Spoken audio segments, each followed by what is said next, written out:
All right, welcome. This time, as we're starting pretty quick here with our Issyrla Viking campaign, we welcome new player. Any of you watching the channel saw Saturday. I come here for Wednesday, as we continue the insanity healer and about. And last time, our heroes, having abandoned their new friend Spout to their fate, to be ripped apart and endure unmentionable, unfathomable pain and suffering, moved their way down into the depths where a cryptic message left by Bormunder and Torhilda's mentor of a sort left them to ignore the instructions of the drakes that allowed them passage so amicably and put them further and deeper into a sleeping cave. And after promising to be careful and to not wake, a guardian wolf allowed them passage as well.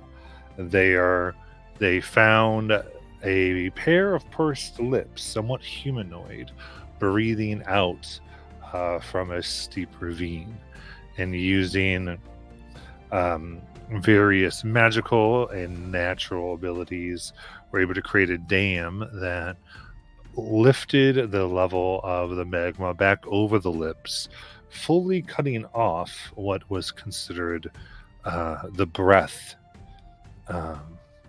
and in their minds at least, putting off the awakening of Atashea.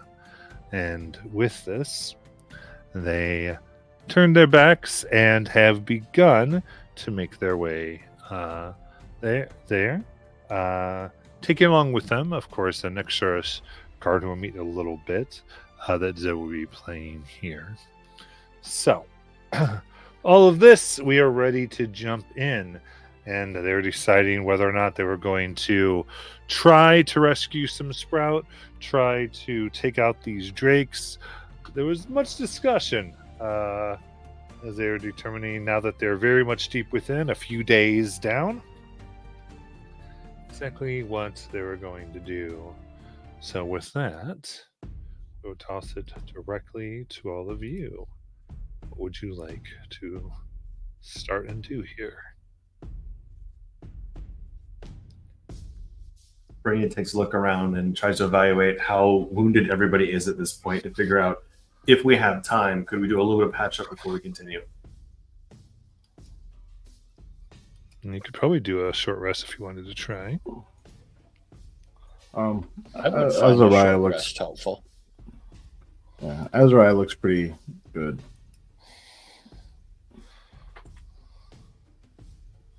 I don't know how everyone else is. Brittany's in pretty rough shape after some really bad rolls. We'd end up getting a long rest, yeah. Before the last fight. Yeah. Yeah, I don't need a long rest, but a short rest would probably set me right. Certainly wouldn't hurt. There's always some kind of risk involved, so... If we got a long rest last week, then Layla looks like she just rolled out of bed. She's good. She is fresh and raring to go. They're always in the right place.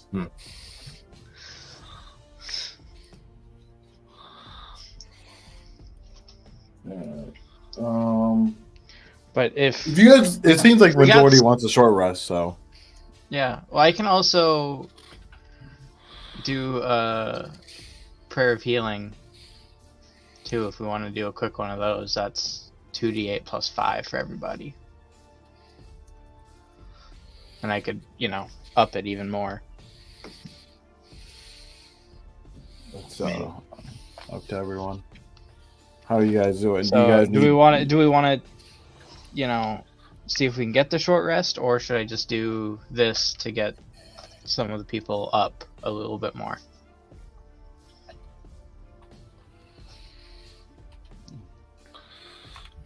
I think the people that want a short rest need to speak on So that. let me- I'm okay. Let me ask more broadly: how active is this area? If we short rest here, we're likely to be interrupted in the hour, or do we think we have a pretty decent chance of laying low? Like, is this likely to be a hot spot for? I think right here you could probably do a short rest. Yeah, we're so deep down that it took us a while to get here. I mean, an hour's an hour, but yeah. I mean, I would vote short rest, but I'm in rough shape. So then let's short. It seems like most people want a short rest, so let's do it. I won't argue. I get a fifth level spell back. That's a first. Yeah, I'll be good as new with a short rest.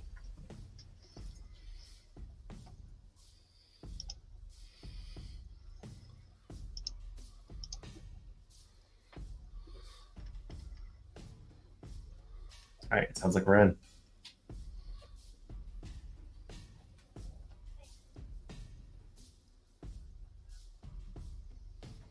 So we attempt a short rest.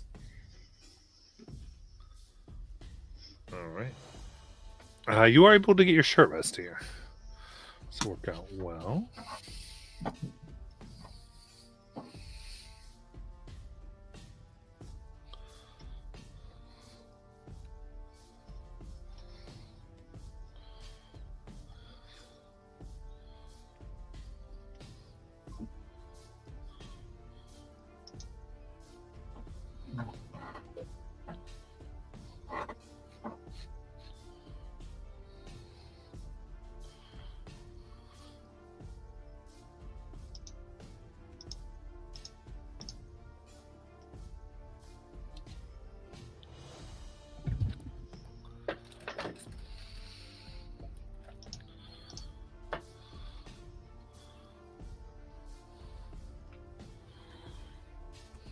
Nala will spend that time just looking at her family scrapbook and talking to Sprout as if she's teaching them a story.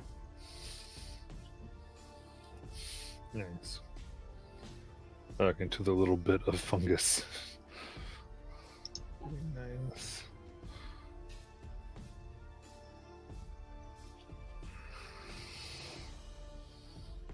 And remind me, Arcane Recovery is half your level rounded down in spell slots, right? Yeah. Cool. Thank you.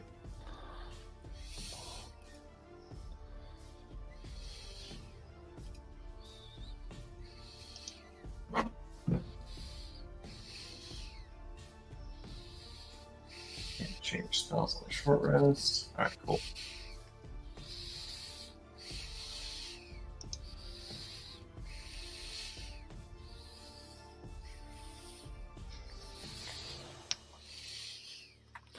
All right. So you officially get the rest. And what would you like to do?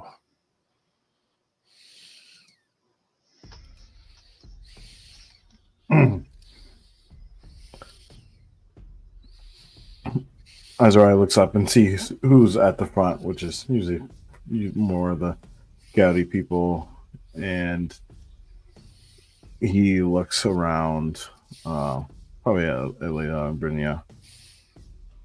Do you think it's best that we try to listen for the drakes coming down, and set up an ambush or some sort? I think probably if they were going to chase after us to decide what we were up to, we would have seen it by now. So it's been an hour. They have not come down. I think sneaking our way back up would be useful, but if we get caught, we will have to fight. I do not imagine they are unaware of this situation. Do you Yeah, I think kinda they'll feel talk like to if us? I suspect if they haven't come to get us, that they are laying in wait for us somewhere. Or possibly unaware. It is reasonable to suspect. Well, shit. So, question to the DM: is it obvious in these lower caves that the breath has stopped? Like, Yeah, like the wind is gone. yeah. So basically, at this point, the jig is up, right? Yeah, especially because you took the short rest.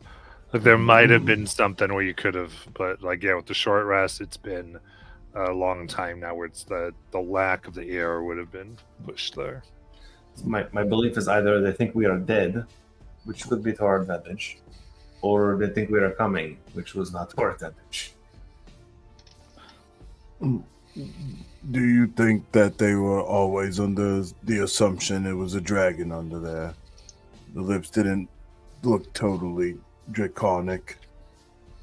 I think it is their powering force, right? You remember seeing the very strange wolf creatures with the snake tails? That is not normal.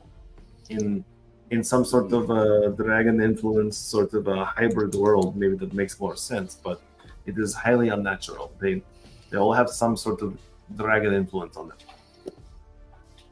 Yes, but it is different. Quick check, maybe Madison, I'm not sure. Like, how unnatural did the creatures we passed through look? Were they just like weirdly grafted animals, or like bred, or like some kind of like aberrations? They didn't so much like grafted, but they did look like, I mean, extremely monstrous, like not natural. Right, so modified in some way by some other force or power. Yeah. Okay. Worst case, I think we are in for a bad day. Is that the worst case? No, worst case is our souls are ripped from our bodies and we are stuck here forever. Well, second worst case. There's probably a worse case. I haven't thought of it yet. Also, it depends on your preference of religion, because worst case changes based on what you believe. I digress. Well, I think it's best if we maybe try to convince them that their worship of this wind was possibly their faith was put in the wrong type and cause, possibly.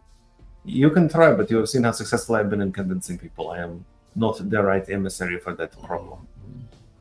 No, neither am I. I would also argue probably that is Nala's job, but at the end of the day, our ability to convince people who come from Dragonkind that Dragonkind are the wrong answer may not be very successful. Well, like I said, the lips on the river look almost humanoid and not draconic. They're also like 40 feet wide. That's not normal anywhere. I agree.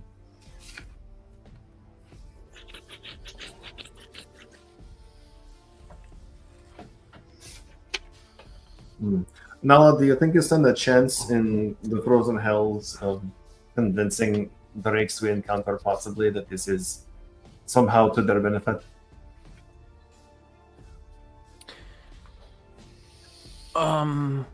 Well, I don't know a lot about drakes, but unless they're scared of the dragon.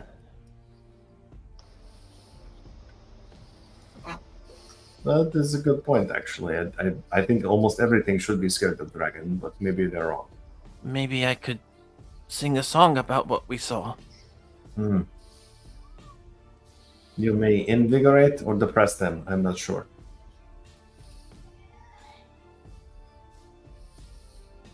We could try. Worst case, stabby time.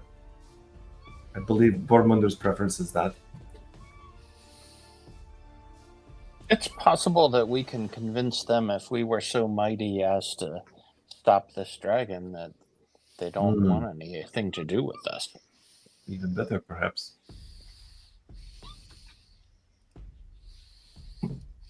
Wait, you want to fight the dragon?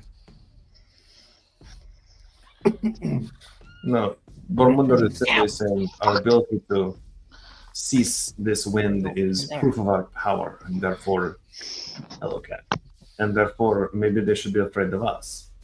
Well, didn't they send us there to get the breath? The Drakes wanted us not to interfere with the breath.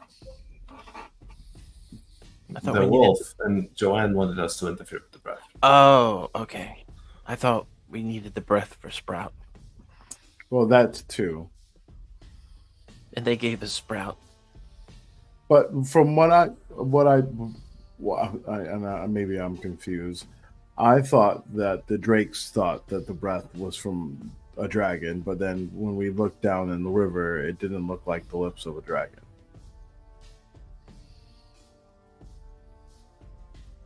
So you want me to sing them a song about how their society is built on a lie? Basically, That may not be successful either.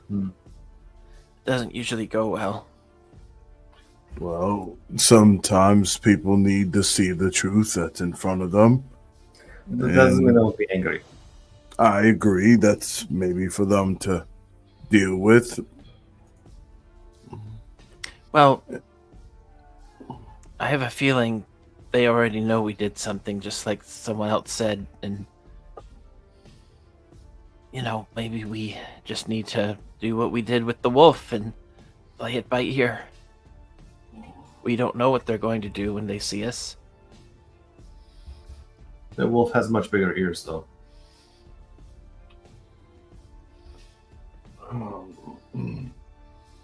Well, I'm not against trying to talk to them, and if that doesn't work, what are we gonna do? Fight?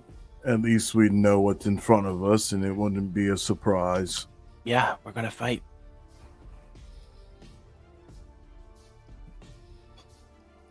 So do we start by sneaking, attempt to go past, and then if we get encountered, then we change our mind? You don't attempt think- to this. Aren't they just going to come after us? No, I think we will try to walk out of here, quietly or loudly, and when we find them, they will probably shoot first. Oh, I hope not, but maybe we could, teach them something, but I understand if it does come to killing each other over it.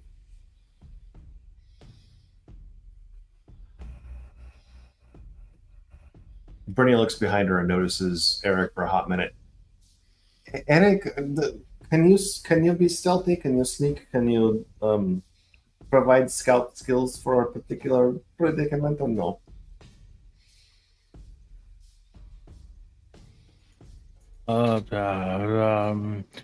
I do not believe so.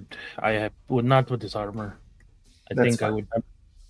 I was taking a long shot. It's been a while since I saw you in the village, and I just didn't remember if you were clever and crafty enough. Yeah. Speaking of which, everyone please go around, describe your characters, and also share a little bit about Eric might know, and just Eric including you, and get a little bit of those intros in.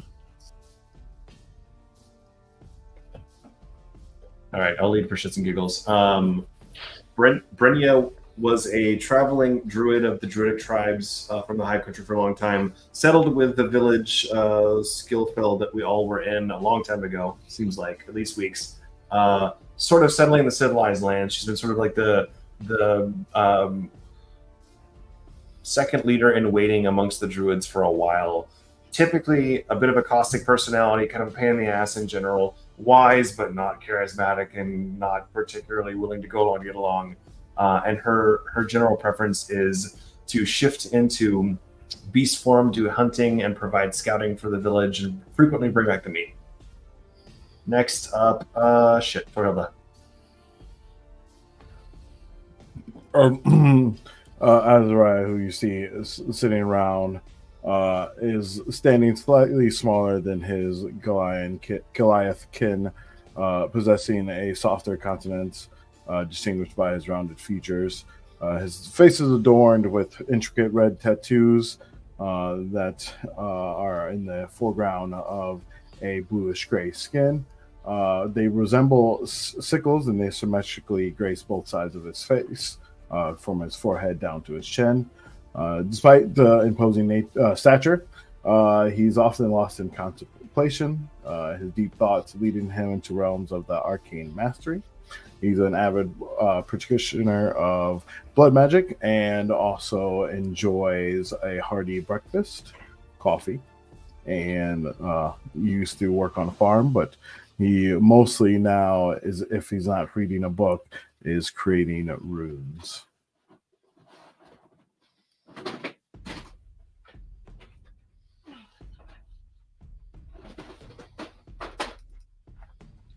Ormunder's a hulking red dragonborn. Appears to be a martial soldier type. Quite quiet, keeps to himself, always looking around like he's concerned about a threat that might be coming, even as we've been talking about our plans. He's constantly scanning to look and see if he sees any of the Drake approaching. You would know perhaps that he's been in a role as a kind of a guard, a defender of this group and the larger village itself. Not from the area. I guess you would have learned on the way down that he trained a bit in magic arts with Torhilda and had met her on the road on the way to the town here.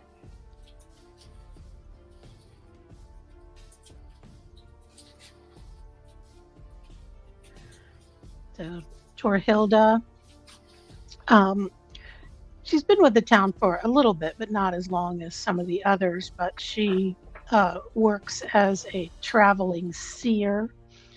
And so, if you ever wanted to have your fortune read or wanted a dream catcher or, some sort of simple, herbs or potions, she would be the person you would seek out for that. She has a fiery red hair and runes tattooed onto her face.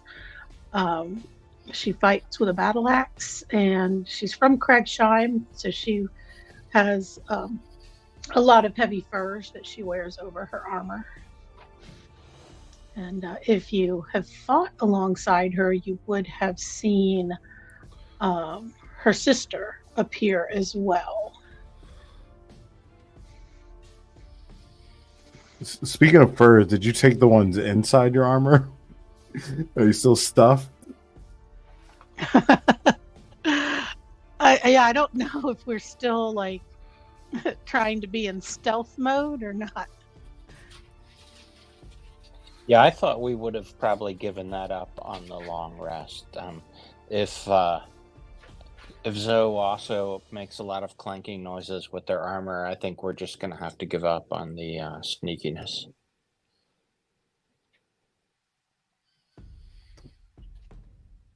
Okay, I guess I should go next. So, what you would see, I would say Eric Wood is new to the town. He was born in, or he hails from Otis, kind of next to the silver mines. He was taught how to basically how to work metal, and what you would see is kind of a not too tall, realistically, maybe 6 foot tall, blonde hair, green eyes, very scrawny individual. But he is adorned in all kinds of pieces and parts that he has been crafting and kind of putting together. And before you kind of, like I said, you kind of get this visual there. It doesn't look like he could stand up in a fight, but he does, he does have a few tricks up his sleeve. From a child, since he was born, basically, he kind of always wondered how things worked. And I would say that as time progressed, he got more and more interested in what his father did, which was, working metal. So, kind of a basic, basic rundown there. Was he known for anything, or was he were there parts we would know about him from the village, like personality or preferences, or? So what? Yeah, for sure. So he recently moved. Like I said, he recently got to the village and has taken up basically blacksmithing, and he's very eager to go prove himself a warrior. But is it? How do I say this? It's like the kid who wants to play superhero, Mhm. but kind of falls short sometimes. So Love it. I honestly, I could, like I said, I didn't have much time to think of a really or flesh out the backstory I wanted. So as we go along, I will kind of drop more of that as we go. But I would say he's more quiet and more reserved, if anything else. I'd say I'd say that. Alright, I'll go next. Layla is probably about 5'10" or so. Kind of a grayish pale skin, with these black, almost insectoid-like tattoos. They appear to be covering her most of her body. She's been with the village for a little while now. She goes out with the hunting party mostly just as an extra set of eyes, and she gathers wild herbs and stuff. She's got kind of was known for being kind of having a creepy aura to a lot of the village kids. They were a little freaked out by her. They is not the most outspoken of people, is kind of quiet as well. But a lot of the village kids kind of had things where they thought she was, would cause nightmares and stuff, which she may or may not have. But she also, you might have noticed at this point, you've never seen her take to lay down for sleep on this entire journey from the village to where we are now.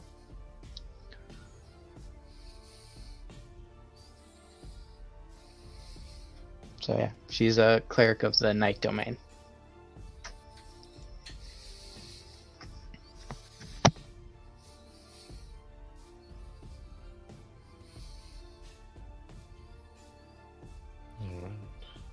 Did anyone else have to go?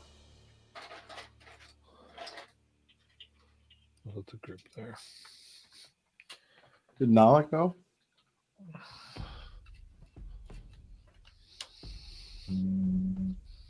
Jackie. Oh, I sorry, I was muted. Hold on. Okay. Yeah, Nala. Nala is a barbarian warrior of unparalleled prowess, untamed fury, with wild curls that cascade like the mane of a lion, and eyes that gleam with the fire of 1,000 suns. For her book. She embodies the untamed spirit of a wilderness long thought past. Clad in furs and leathers, she belies the strength that lies within. She has but 3 forms, each with a distinct personality. When in her medium-sized, adult-like form, she uses her harp to bring others at ease, her pens to novel out the romantic world of the giants. She also has a giant form, in which her laughter rings out like the call of a war horn, a symphony of joy amidst the chaos of battle. And also the childlike form, smaller in stature, but this gives her an edge in her stealth, quick hands, and chaotic nature. Speaking of hands, in hers is the gleaming steel, an extension of her will, the instrument of her vengeance, a great axe. Or even in this icy world, where danger lurks around every corner, where death waits patiently in the shadows, Lala stands undaunted, a beacon of strength in a world gone mad. Oh my god, I can't handle it. That's fine. Also, definitely looks like a 12-year-old right now. I was gonna say, what form is she in right now? Yeah, she's currently in the child form. Hasn't had a chance to become giant again yet. We just had a giant thunderclap right as you finished your speech. Amazing accent. All right. So with together, who's in the lead? Actually, yeah. Let me get a marching order as you're making it up the thin walkways from whence you came. I'll probably be out front, just because I'm the eyes. Probably in the I have middle. the best eyes. Okay. So Layla up front. Then who's after Layla? Nala, I guess, with her axe. I'll follow Nala, but put Spawn up with Layla. Okay. I'll be somewhere near the middle so that we can all get a big initiative boost when the inevitable happens. I'll be right behind Bormunder. And then- Can you bring me my phone? Yes. Brittany's up next. Then yeah, and then Artificer on the back. No. About to say, Second to last, so I don't go disappearing. So Brynja, you last then? That's fine. Okay. And Brittany is like super aware of what's going on, but mostly focused on the back end in case I need to change shape and go chase something. Absolutely. I think just to remind you, passive percept 24. Okay, perfect. Passive of 19 and can see perfectly in dark for 120 feet. Which is nuts. Yep. Including magical darkness. Who's in front of me? Everybody except Brynja. Okay, well, who's ever directly in front of me? My hand is on your shoulder because I cannot see in the dark. It would be me. Anybody, and I can cast light on somebody that needs it. Cause I know we got a couple that can. I'll just do produce flame from the back and provide like some kind of like overhead spot beam for the rest of you. Oh, that's perfect. Perfect. Okay. So the least sneaky person has light. Got it. I think my axe might also gleam Yeah. with the look. I mean, if not, I can make it gleam. Boom. Well, it's Light. magic, so I think it glows on its own. But I'm going to help you look out with my passive perception of 9. well, I'm right in front of Torhilda, I think. I could do a thing, but I need ruby dust, and I don't have ruby dust. So I'm going to be on the lookout for rubies. When I'm going to get those, who knows? But we'll see. It's a low gem Wow. campaign, so Yeah, we might- have some gems. We now. might have some rubies now. We have like 15,000 gold worth. Oh, But I don't know if they're Various rubies. gems, yeah. Like we can talk about it when we sit down, but I don't have the notes here okay. for what they are. Makes sense. Are you going to make a pyro wig? No, I'm going to make a never-ending lantern with continual flame. But anyways, we'll You know, that my was invention. that was a joke pretty much just for Will and Jalen Oh, and Mike, or not Mike, Matt, because the first character I played here, well, he was a fire ganassi, and he had something that had continual flame cast on it, and he put that on his head.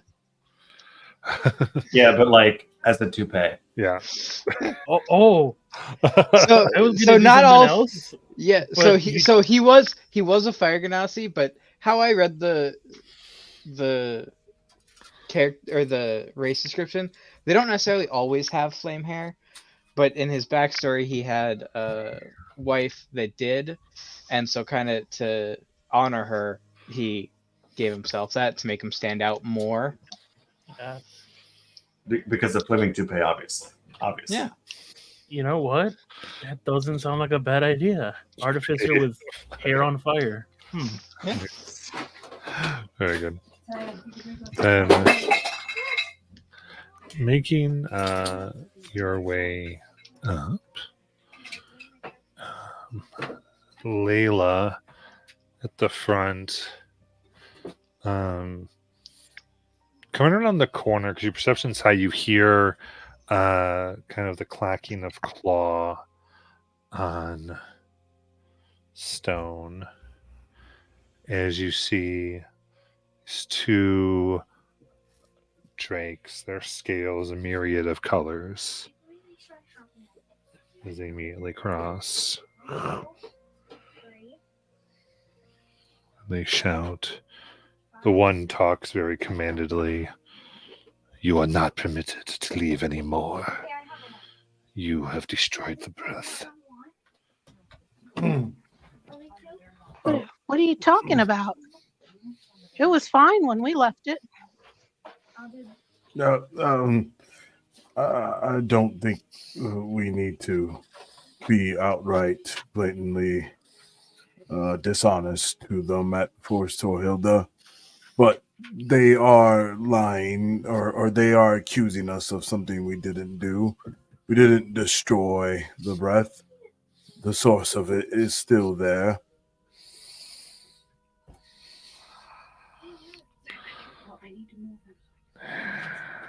I'm not entirely sure it is what you thought it was. Breath that gave life to everything. All the new crop would die without it.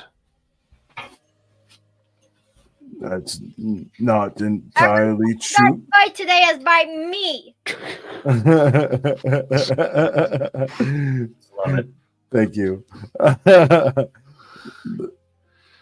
It could be another source, but as they stated, it was corrupting them, and it was going to possibly do the same to you.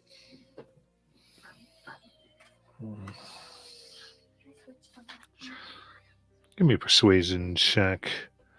Oof, There, man. there. All right. I'm going to need every little piece of this. Okay. I would give guidance, but I don't think I can reach you. Okay. Got the power of God and anime on my side. Oh, yeah, boy. Let me tell you what. I rolled a 19 for 20. Ooh, okay. Let me click and wait.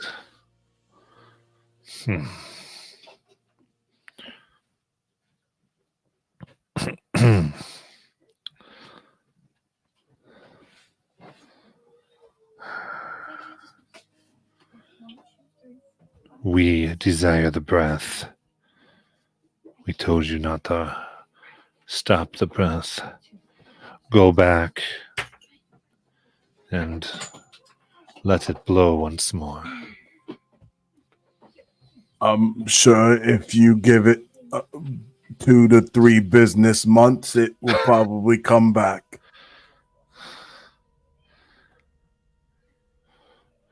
You covered it, you fix it. It will inevitably come back. Trust me, it will. It's an unstoppable force. Maybe we could help you find another source for your community. Do we see what's left of Sprout up here? You know, you're not anywhere near that area. You're still quite a bit away from getting up to that part.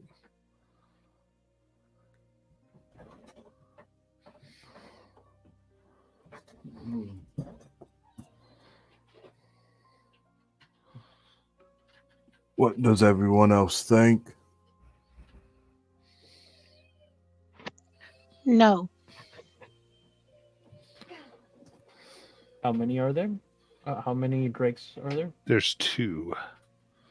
that we know of, right? That we can see.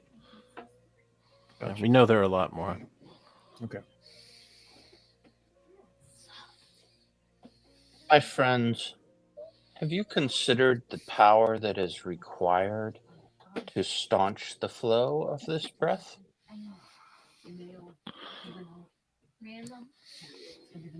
Perhaps you should not be attempting to interfere with our business with so little understanding of the powers involved. We would like to remain friendly with you, but we could silence you even more quickly than the breath. I suggest you let us pass. I mean, That's intimidation check. I'm helping by saying, and we are doing Joanne's bidding, and you shall not interfere. Very good. That's a 27. Okay. Jesus. And then I need both Torhilda and Beaumunder to give me wisdom saving throws. So how close am I to Bormunder? Bormunder's always in the middle. Yeah, so he Yeah. made sure you guys were close. Good for his thing, bad for breath weapons. Okay. Oh, it's not working. I got to use my real dice. Let's see. Come on, dealer, no whammies. That's a 19 on the die. Minus 1 is 18 plus whatever Bormender gives me. 5. 5, so that's 23 for you. I believe mine was 14. It took you so long to do the math, I forgot. Jeez. Hey. 13. Night. 13, okay. Wisdom's not really my bag. Oh, no, mine either. Borrow mine. So then both of you feel their mental pressure exerted upon your minds, trying to clean out your thoughts. Nala. So I Nala will look at the Drake. We will negotiate, but there are terms. No terms, ever. There is a term. Incorrect. Now the rest. Excuse me. I'm As, still talking as to you. now, what we say to you two. We are the guardians. You're also rude. He was still talking. Now. We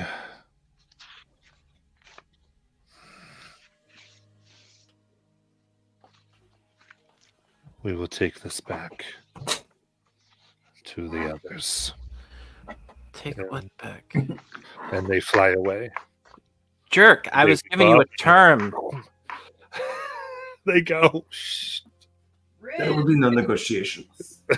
Well, let's keep going. If they're not going to listen to the negotiation, I had a term. Think early Star Wars. There were no negotiations.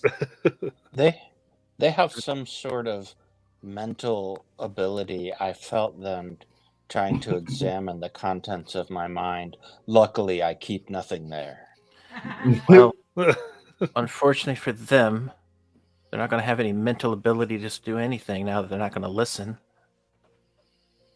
They listen to all of you. What, just because I'm a child, they don't listen to me? Pure curiosity, Nala, what were your terms? I only had one term. It is the mushroom, isn't it? No. It was actually really reasonable. But not the mushroom. But it doesn't matter, because they'll never know. But I would like to know, just as a Too bad. They left. I would like to know, Nala, if you could tell me in my ear. I'll put it in my secret. book. Oh, okay.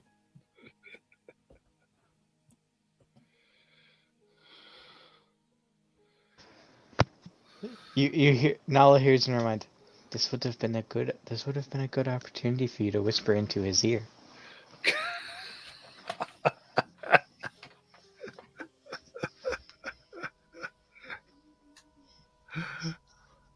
I All tell right. Nala that I understand her feelings, and I think perhaps there is only one thing that they are capable of hearing and understanding. Yeah. Well, it's not reason. Yeah. And the sense you got was mostly that Bermuda and Torhilda's words persuaded them quite efficiently as they Bill was rude. went. There. They didn't take an etiquette class. What do you want? Well, And they go they away. should.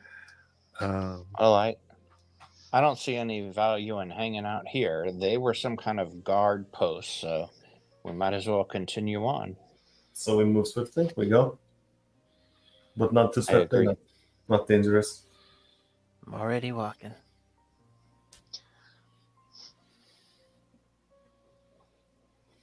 Nala's not. I resume the my first- dead center position. What you got for being the pally?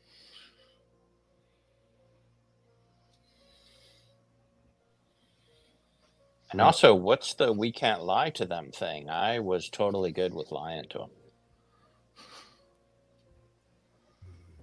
I don't. It just. I don't know. I mean, anyone could assume that it was us that caused it, since we were the only ones that went down.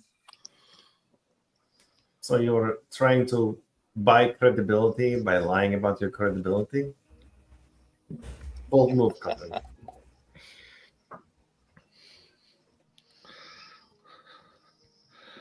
All right. After a few more hours, you come into what's left of the Mushroom Kingdom you came from before. Looks not too much. Really, nothing's changed. You can see the passageway you came down from before, and the high ceilings around 100 feet above. Layla, you definitely spot various drakes looking down upon you. Is that a short joke? Nala's gonna go to the direction where Sprout was. Okay.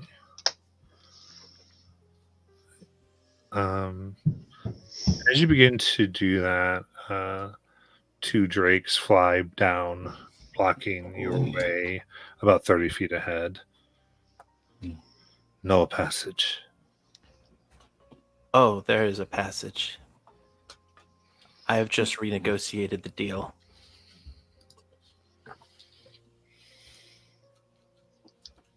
No.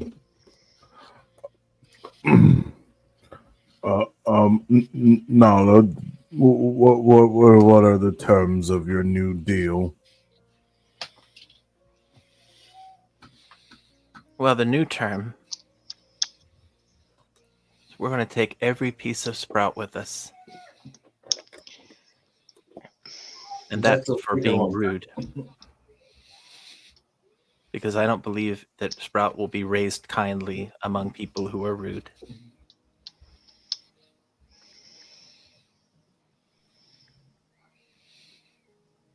We're the politeness police.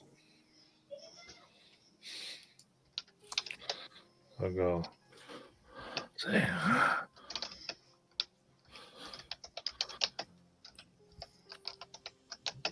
you will not take what is left of a crop you have sabotaged. You may leave, though. Oh, I know we may leave. Well, no, I have a question. What has changed since what we first knew and understand of these drakes, since we came here and since we left the bottom? They did. She's got like a very childlike scowl on her face. I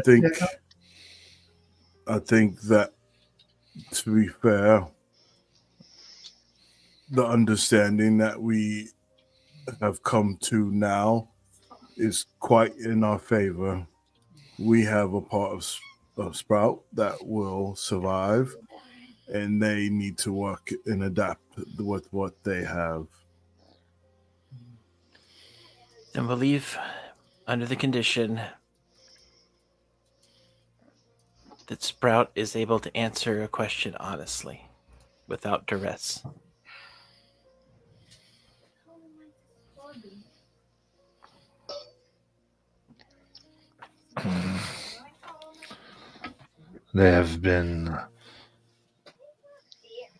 They no longer possess this ability. You killed them?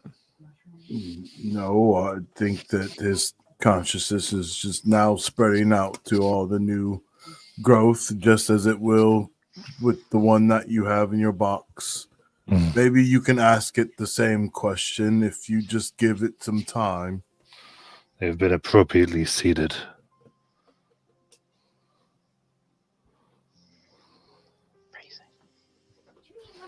No, that's perfect.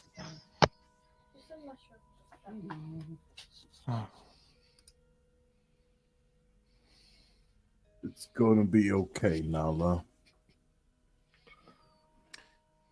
We let him down. What do you mean appropriately seated?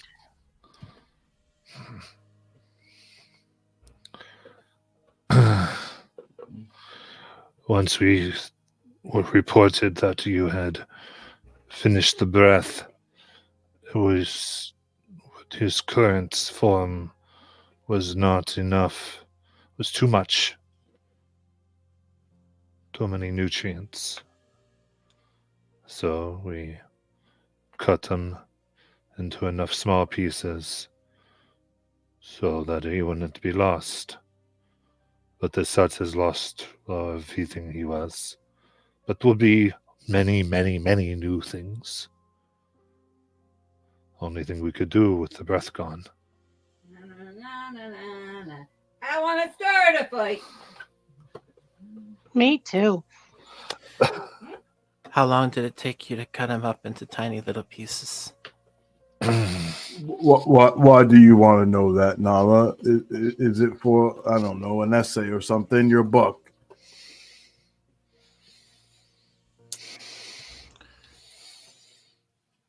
Yeah, it's like a few hours. Hours? To do it right.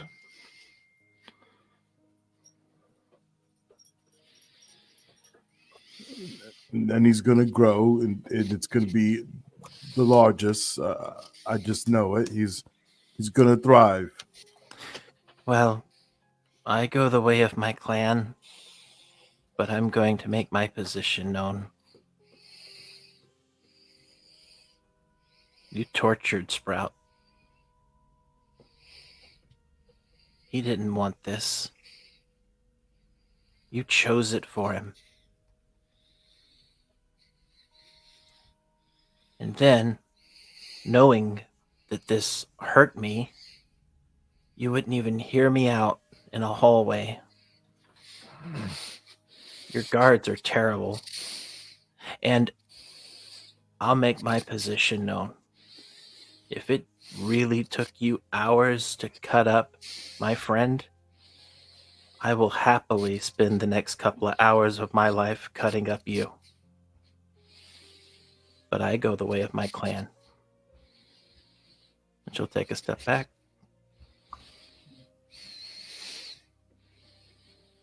I step up behind Nala and just glower at them. She speaks true.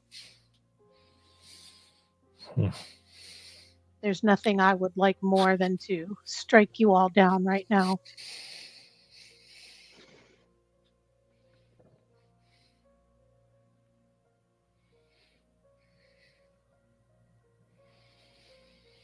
He's kind of looked to see what you all would do.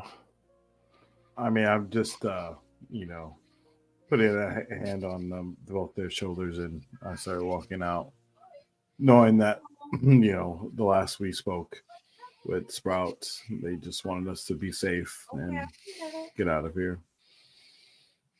So that's what he's gonna go do.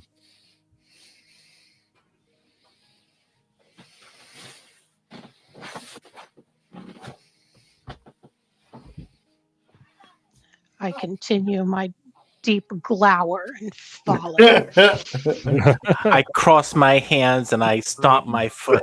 I put my hands on my hips and I toss my hair and I look down my nose at them. Brenia is very clearly holding a spell. I'm still walking.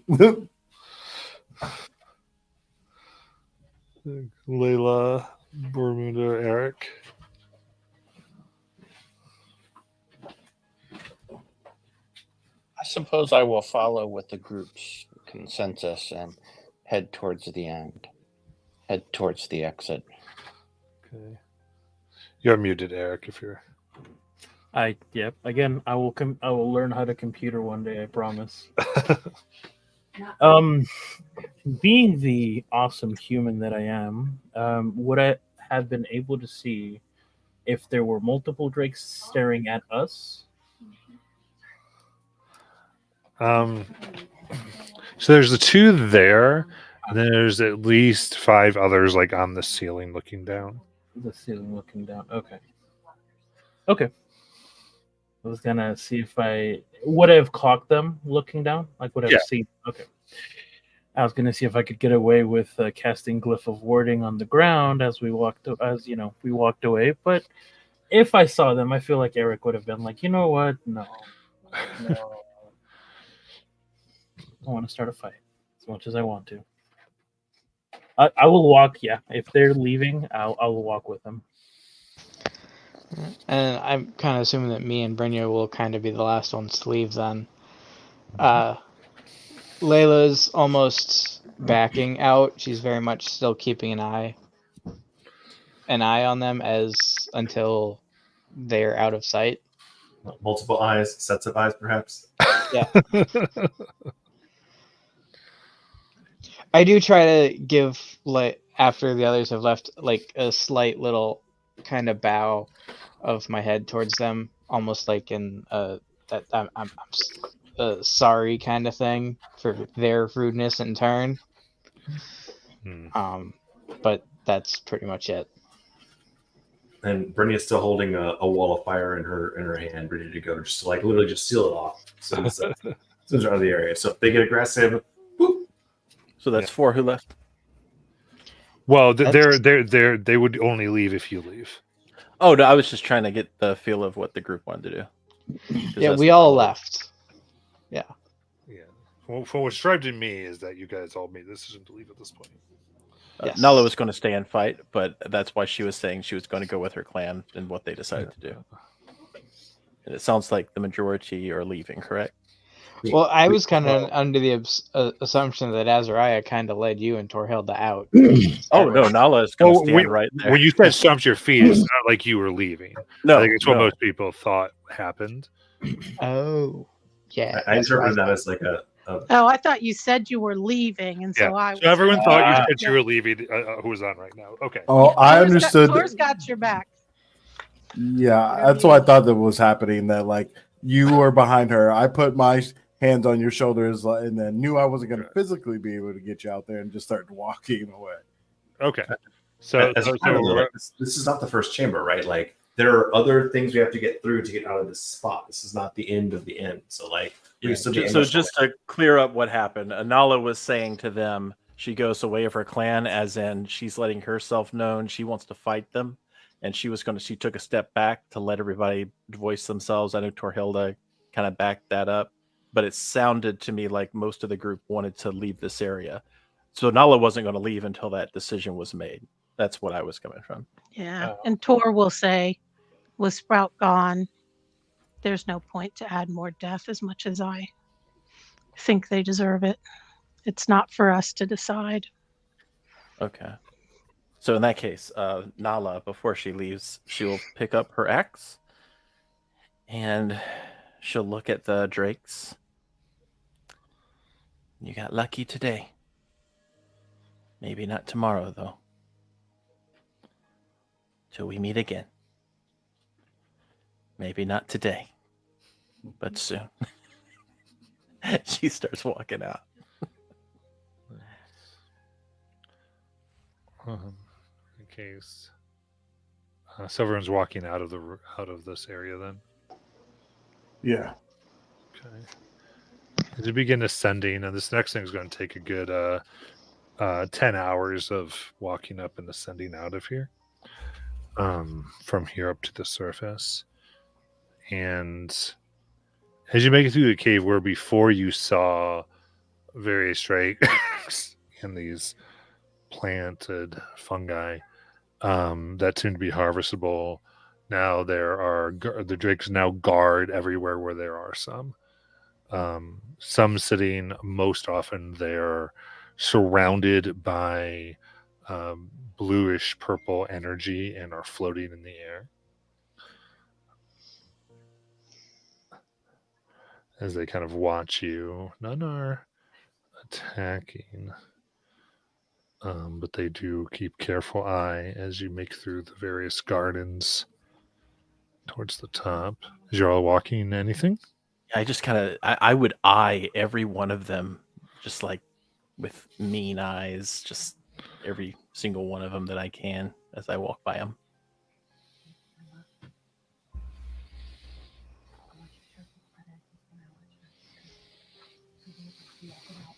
I think I would hold sanctuary in case anybody decides to come.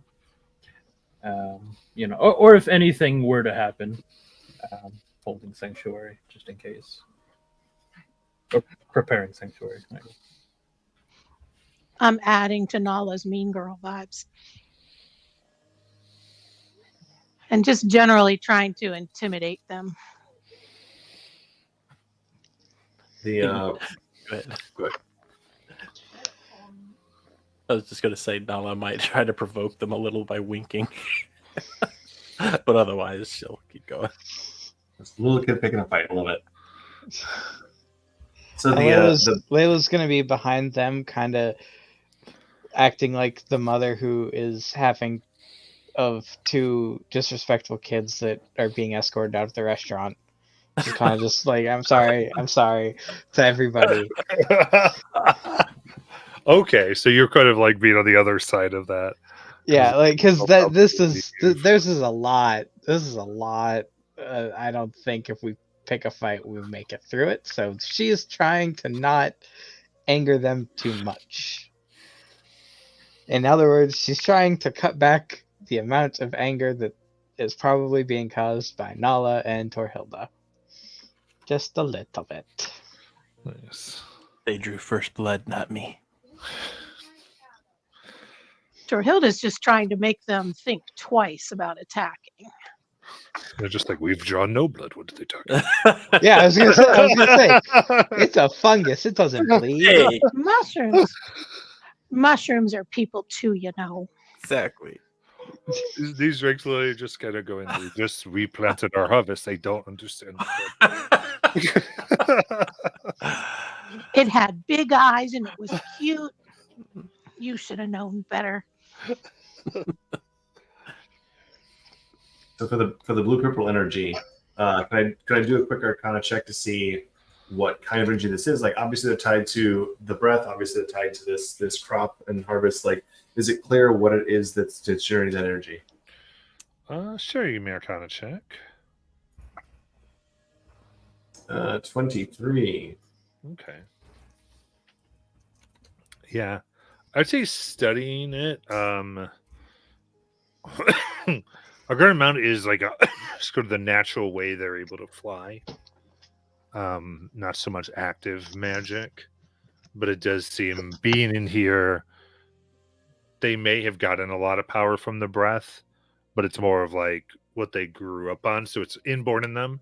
So the lack of it's not going to weaken them. Okay.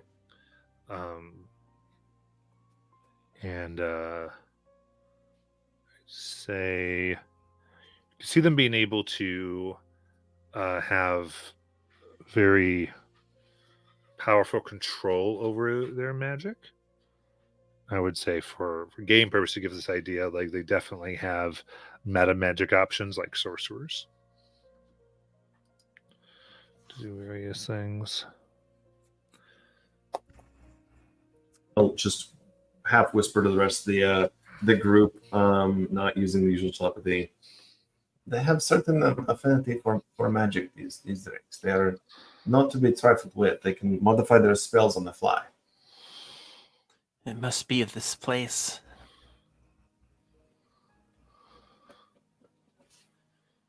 I bet outside of here they probably wouldn't have access to that. It could also be inborn, where they were raised in this place with these powers that they leave, they still have them, but you could not produce new of their kind without this place. Yeah.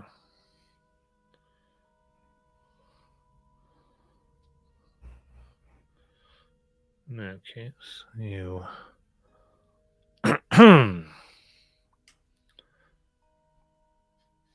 spend the next 10 hours rising as you get more towards the surface. As long as there are not plants, you do not see the drakes. You kind of only see them if it is near the fungi that grow, the mushrooms, and you are able to freely make your way out of the other side. Brittany emerges from the cave a little confused as to why that was so easy, and is very paranoid, looking around like, where's the ambush, guys? Where's the ambush? They gave us safe passage. Yeah. I'd say I think you can they give were an a little insight check. afraid. Yeah. Insight check, you said? Yeah. Dirty 20. Mm-hmm. So the feeling you kind of get, very similar to what essentially Bormunder said, it's more of, you think they were convinced that there would be casualties in fighting you. And they weren't really willing for one of their number to die unnecessarily, as angry as they were. And that kind of, that's One of next their by number. Bermuda and to Hilda. Yeah. Or at least one, because they had the numbers. You might have thought they had all these numbers, but in their head, they're like, but there could be deaths on top of this. So it was kind of build a mentality. If we can't win overwhelmingly, we're not necessarily sure we want to get into this. Boo hiss! I mean, principles of war, yes. I think it was all in all a pretty good outcome for us. We got the breath stopped. And we're in the same position regarding the baby mushroom we ever were. We have our pieces. Agreed, on balance, it was very successful. Just for out of character considerations, how far is this tunnel from our proposed town spot or civilization spot? Yeah, let me grab. I remember being close, but how close? It was Yeah. like, we got the red wolf creatures, we've got the drakes, like we're surrounded by all kinds of weird shit. Indeed.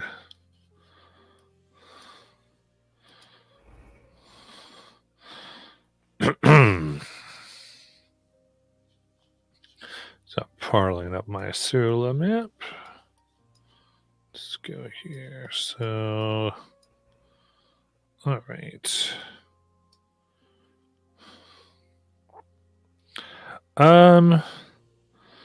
About 2 days.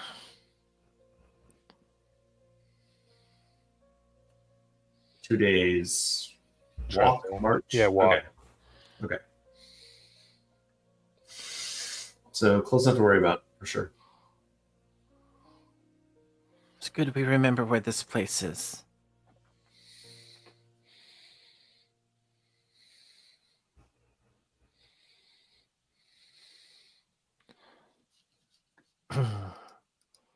Then you are able to come out of the cave and into the nice cold winds of southern Issyrla. What would you all like to do? So we still got Sprout in the box. Yeah. With the timing, I do need some con saves versus exhaustion because you guys have pushed it beyond trying to get out of the caves.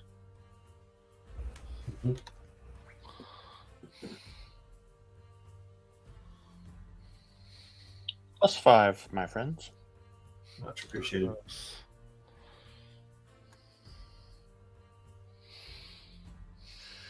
23. 24. 28. 28. 17. 18. With the +5, 24. Nice. And what did Eric get? 19. That's the third time I said it. Oh, sorry. No, it's not you. It's not you. It's me. Yeah. All right. So you're able to maintain your physicality fairly well.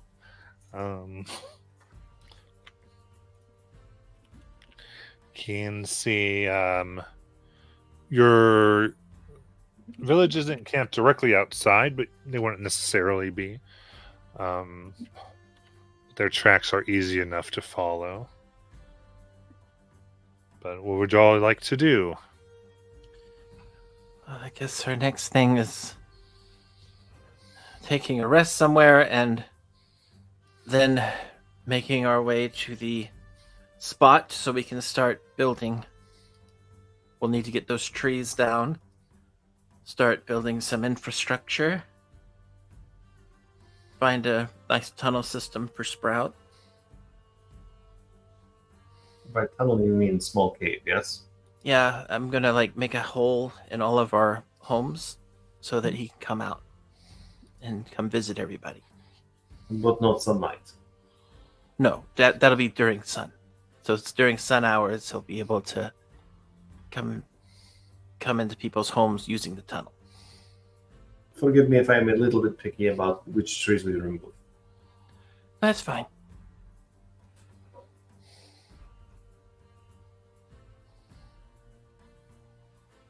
Ormunder is muttering to himself a little bit as he walks along, and you see seems to have been giving great thought to the words that he's using, and he gesticulates, and then he looks every bit as surprised as the rest of you when a celestial warhorse appears beside him.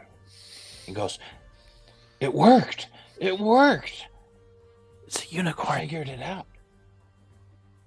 And he goes up and he starts petting, and it appears to be having a conversation with this horse, but no words are spoken aloud. I would run up and start petting the horse. Oh, that's wonderful, Bormunder. And I dig in my pack for an apple to feed. Do they have a name? He has not told me his name yet. He's thinking. But I'm going to send him ahead to check on the village and make sure that things are well. He can communicate with me and let me know if there are any troubles that have befallen our group, as long as we stay within a mile or so. This is impressive magic, Bormunder. This is first time you have manifest this horse? I heard about it. I knew that some people could do it, but I didn't understand how. But last night when we rested, I thought about it, and I knew that perhaps I had been saying the words wrong before. Now I think I've got it. I think I could do it again if I needed to. I am greatly impressed. And the horse goes trotting off following the trail. He is pretty much exactly as intelligent as Bormunder. He's smarter than me. So he likes carrots.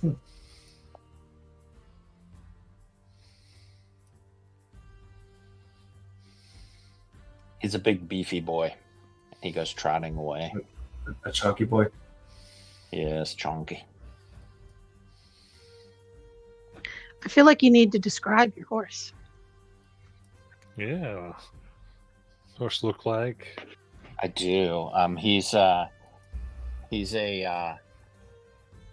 I think they're called a paint. I need my horse wife to make sure I have it right. His A body is patches sort one? of. Yeah, his body is sort of white, but with patches, and Yeah. Like an American paint. Yeah. he has sort of the shape of a couch. He's very wide and hefty. He's not a thoroughbred by any means, but not a draft horse, like a horse that seems to relish charging people and knocking them down and stomping on them. He looks like a soldier's horse that's accustomed to carrying heavy riders, well armored.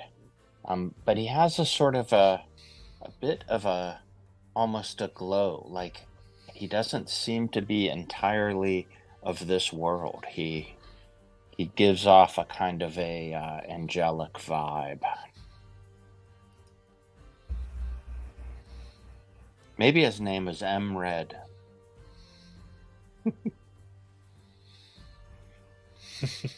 It's a very nice horse that you've conjured there.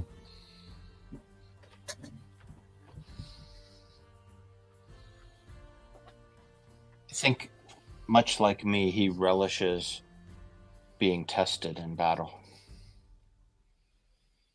You're not going to send the horse into battle, are you?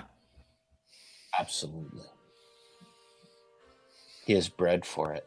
It is his nature. I can tell you a trick. If he gets grievously harmed, he can simply cease to exist, and he goes to where he can recover, and then I can restore him to this place unharmed.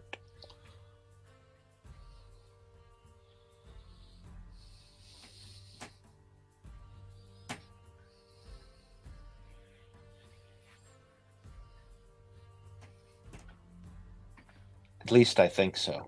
One What? time I tried to do it, I think I summoned a frog. Oh. Maybe Well, the frog was just there. I'm not sure what happened. I can... Go ahead.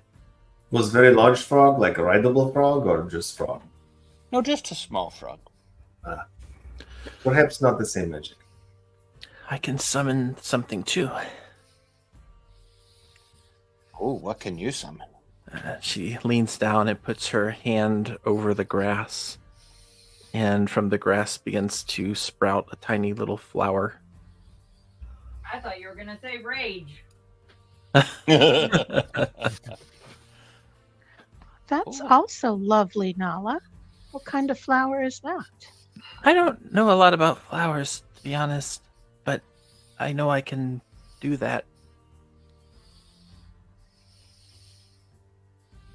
That seems like a good skill. Can you do that with any flower or just any plant you see? I mean, as long as it's like 5 feet, I guess.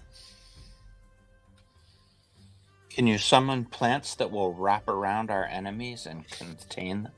Yes, I'll show you. And she puts her finger down next to the flower and tries to hide her other hand wrapping around her finger. Oh no, it's got me. Oh, that's a neat trick. I can also do this. And she makes the smell of a skunk near Azariah's nostrils. Oh my goodness. Uh, I know that one too, and I cover it over with lavender.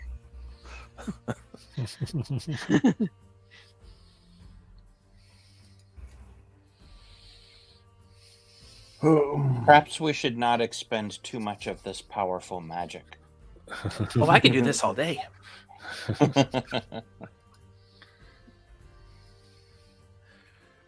Well, did we decide on who's going to oversee what task when we finally get there? Yeah, we do need to do that. I mean, I'll set up, obviously, maybe... Oh gosh, what will I do? You guys go first. Clearly, we will need some kind of podium or speaking spot for reaching the village more broadly. I think, Noah, perhaps you are the right person to decide where place of oration or song or convincing is happening, because we must certainly keep the flock in one conversation, one point of view. Yeah, I'll do a theater. Perfect. Or at the very least, was the big word for the place you stand to give speeches? The ground. No, taller than the ground, unless you find a nice hill. That would be fine too. Something like that, yes. For my part, I will need to build an altar or a temple to the old gods who have been keeping an eye on us this entire time. So I certainly have work cut out in terms of making sure we have some place to consecrate and provide feedback to the elements around us and the gods in the trees and the wind. I will supervise the construction of ramparts and defenses and establish a perimeter for our new town to protect itself. I guess I will gather plants and herbs and start brewing all of the little notions and potions that people need that don't quite to raise to the level of needing a cleric skill. I'll start establishing farms and gardens and stuff for us to grow necessary whatnots, including a shed to grow sprout in.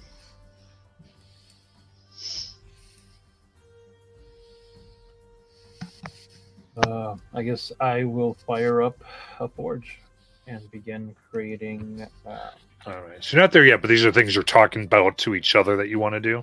Right. Okay. It's creating. Yeah, I think that would be good. If I could create a forge. We will need access to weapons, certainly. If you can do that work, you're fantastic. And I should be able to infuse some of them with magic too.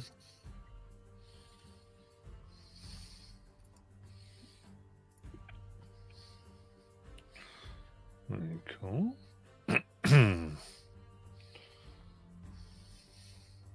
Azariah, do you plan to build library again? I don't know. I mean, it's not like I built the first one. I always have all the books I need right on me. Yeah, I could do a library with you. You talk about sharing knowledge so much.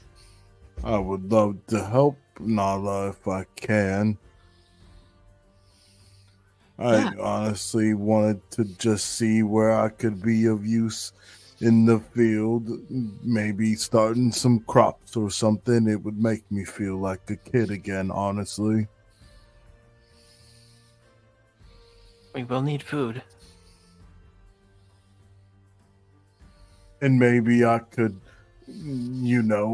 finish reading my book for a few days in the beginning, and maybe alchemy could really get us going with some things. Yeah, by the way, those of you who have borrowed books from the library, the fees on those are going to be increasing soon, so once the library gets built, you're going to want to bring those back.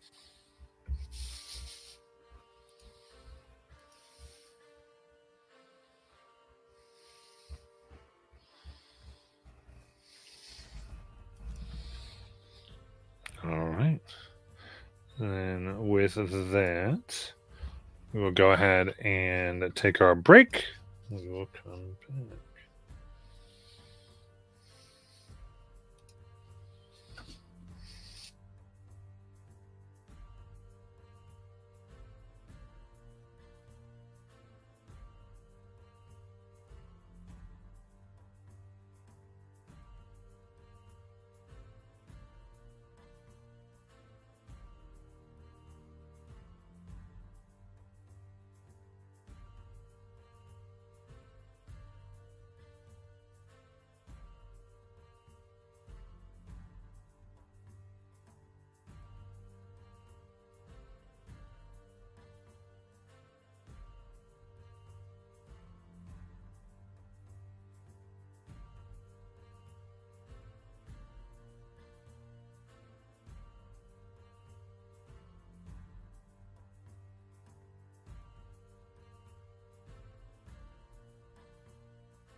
Alrighty then.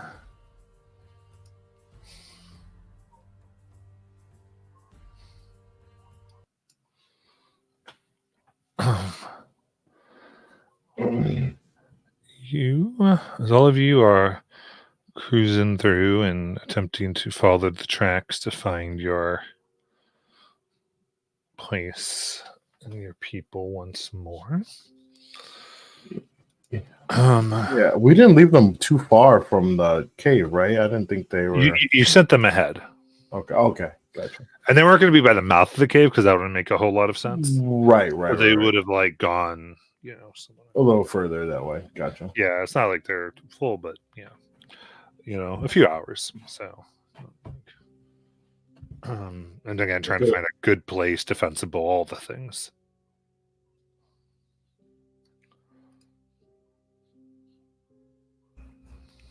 I assume we're going to rest before we go too much further. Right. Is your intention to rest and leave your people alone for another night, or do you want to try to get to them? No, we need to get to them first. Right.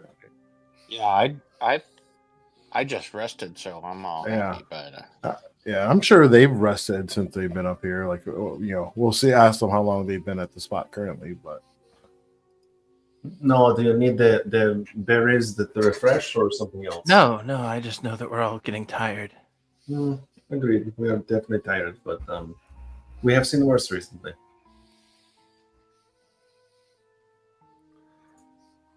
My worry I've been is anxious about leaving our people to their own devices all along, so I would prefer that we move quickly to get back in contact with them.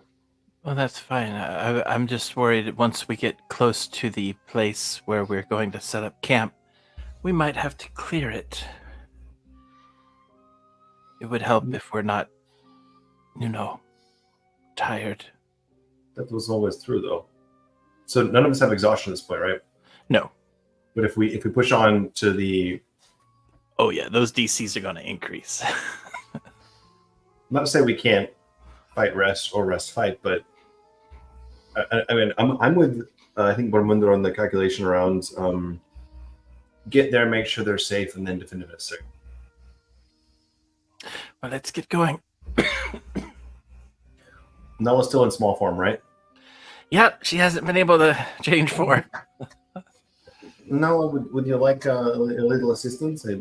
Perhaps, and I don't mean to insult you, but would you like a ride that can become horse or large dire wolf or whatnot to make this easier for you if you are inconvenienced? No, I can pull my own weight, Brynja. I never said that wasn't true, to be clear. I just said that I am offering opportunity. Among every day, I have at least a few chances to change shape. Are you letting those rise out to everyone, Brynja? Surely we can all spend some time on your back. For you, as I will absolutely become unicorn. That's very nice. Unicorn? Because, wait, hold on. You didn't say anything about unicorn. I can change shape into many things. Things I have seen, things I've only heard about sometimes. Usually things I have seen, not always. But I mean, if you're offering a unicorn ride, I'm going to say yes. All right, so DM question. Have I ever seen a unicorn? I think probably a rhinoceros. I don't think you've seen a unicorn, but Heard about them. Yeah. So I probably couldn't wild shape into a unicorn because I've never actually seen them. But I mean, it's one of those things where, like, you've seen things with horns, like rams and such, and you've seen a horse. Mm-hmm. So you're saying, in theory, I could couple together my own terrible unicorn. Yes. Something terrifying is about to happen. As you wish. And Brynja will cobble together her terrible unicorn and lay down for Nala to climb on board. How scary is this unicorn looking right now? That's a good question. I mean, my Arcana is solid, my Insight's solid, my Medicine's solid, my Perception's solid, my Religion's solid. What was your nature? My nature's not amazeballs. It's okay-ish. Let's do that. Why don't we do a nature check? Yes. you said inspiration. And we're looking for 15. No, don't Yes, use the inspiration. You said inspiration. Please. I want. No, because Yeah. no one really has any experience with unicorns. 15 will be like, yeah, that could be a unicorn. Yeah. Totally. Use the inspiration. 10 and Okay. below, it is a horrified monstrosity.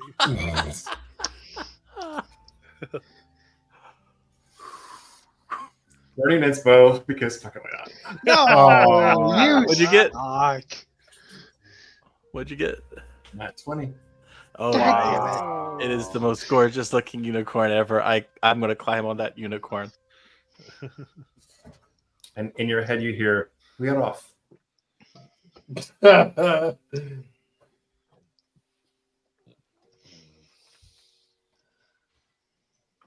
All right.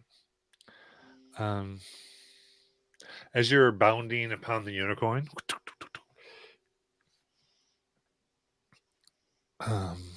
you can see the hearthkeeper, young woman, is at a full-on sprint, screaming, Oh shit. and she is running generally towards you, but not directly. Looking at her, you can see her eyes are pupils are fully dilated. You're not sure if she truly sees you. She seems to just be running. How far was it when she was passing? She isn't quite past you yet. She's just sort of coming your wide direction. I wanted to kind of get a mage hand out in her direction and try to like either slow her down or try to get her attention. Give that, yeah. Just give me an Arcana check. I think you're trying to like get in. Sure. 21. 21. Okay.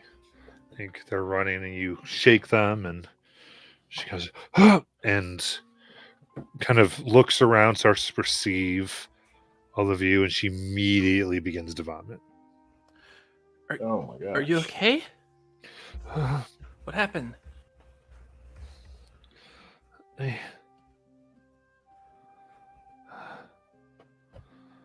don't. She kind of tries to think. I just saw scary bugs. Bugs. I felt a prick, and she kind of goes ah, and something in her neck hurts her. Layla. Yeah.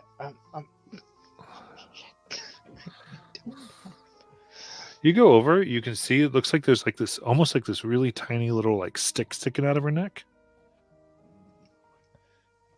Okay. I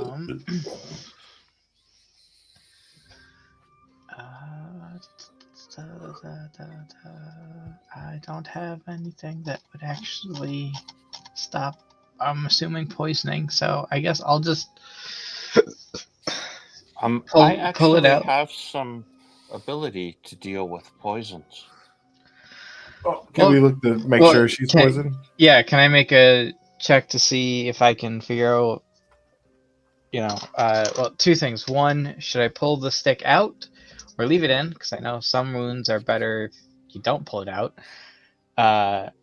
And second, if there's any poison. Give me a medicine check. All right. I'm gonna go ahead and use that other inspiration.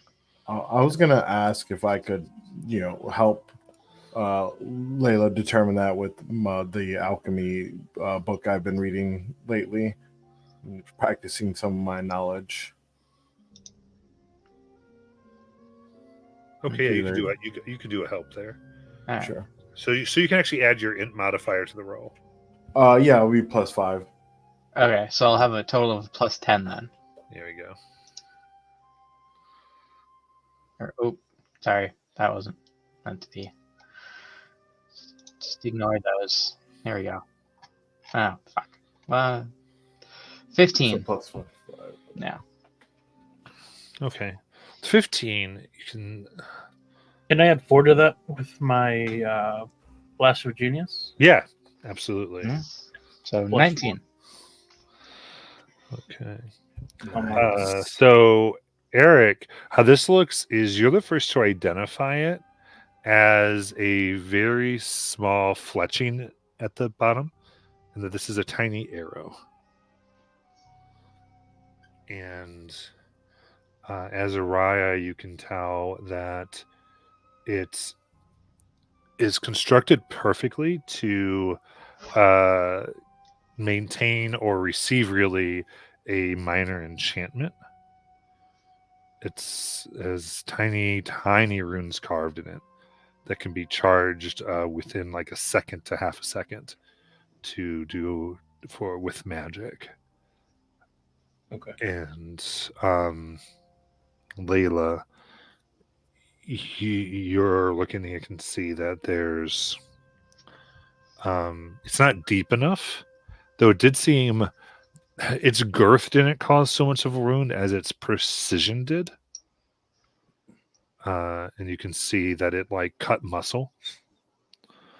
But you are able to safely take it out, and you can see that has a bone arrowhead there. Yeah, you guys can.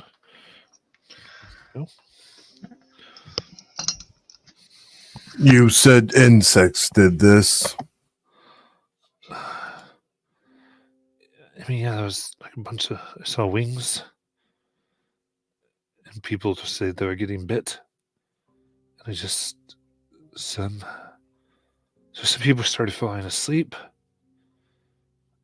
and then I remember just the insects started growing. Like I got bit, and then they started growing, and they were monstrous, and I ran. They're in danger. We need to get going.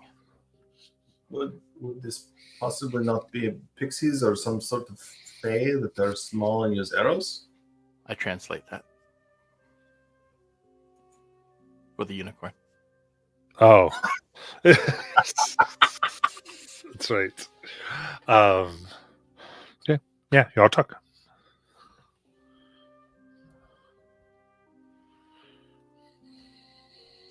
I'd like to check in with my horse and see if he's arrived to camp and what he can tell me about the conditions. Okay, so you sent the horse totally ahead on its own? Correct. Okay. Perfect. So, and the spell gives you a telepathic link? Up to 1 mile. Ooh, very nice. No one's ever used that spell this way before. Good job.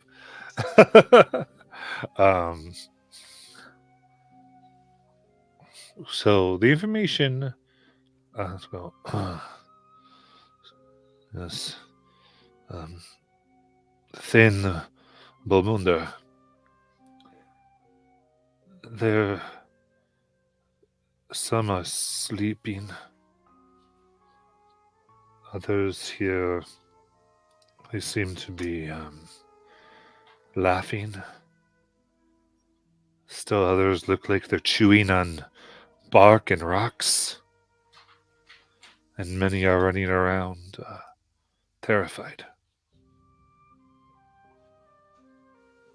Keep a lookout for some kind of small flying creatures that can shoot arrows. That's what we've been told did this to them. Okay. And I pass along my friends. The situation at camp is not good. I am told there are many others running in a panic like this, as well as some who have just fallen asleep. I think we must make all due haste to get there.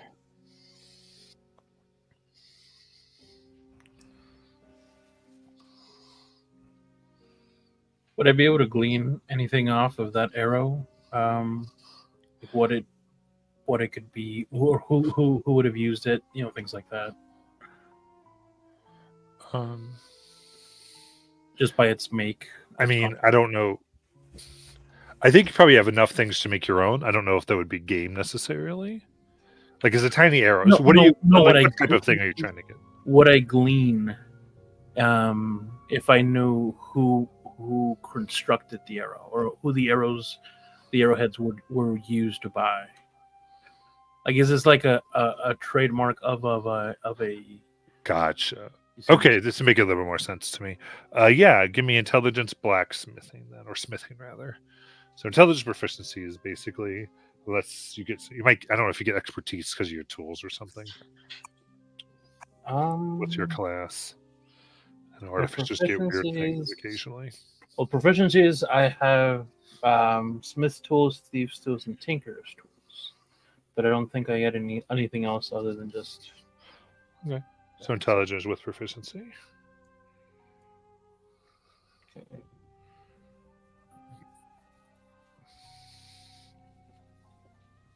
That's an 11. An 11 total.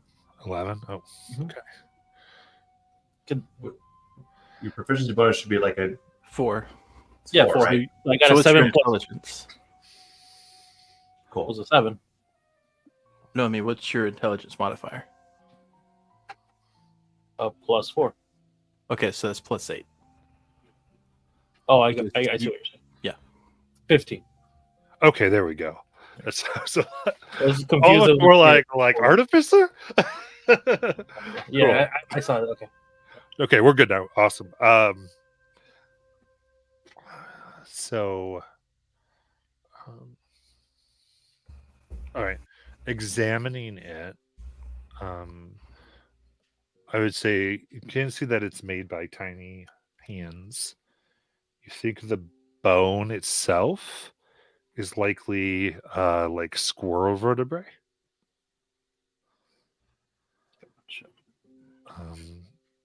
And the more you look, it's clearly fake craftsmanship. I relay that to the group. Just let them know. I think you're right, Brynja. The unicorn rolls its eyes.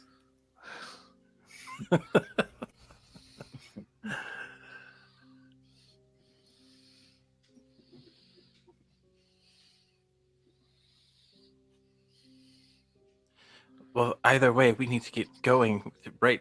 We need to. So let's double Giddy pace. up. Yeah, But I didn't want to say it. Just to be clear, can Brynja carry a second as a unicorn or no? Yeah, you could do that. All right. Pick. In Nala's head, she hears, "Tell Bormunder to jump on." Bormunder, Yes. would you please join me on the horse?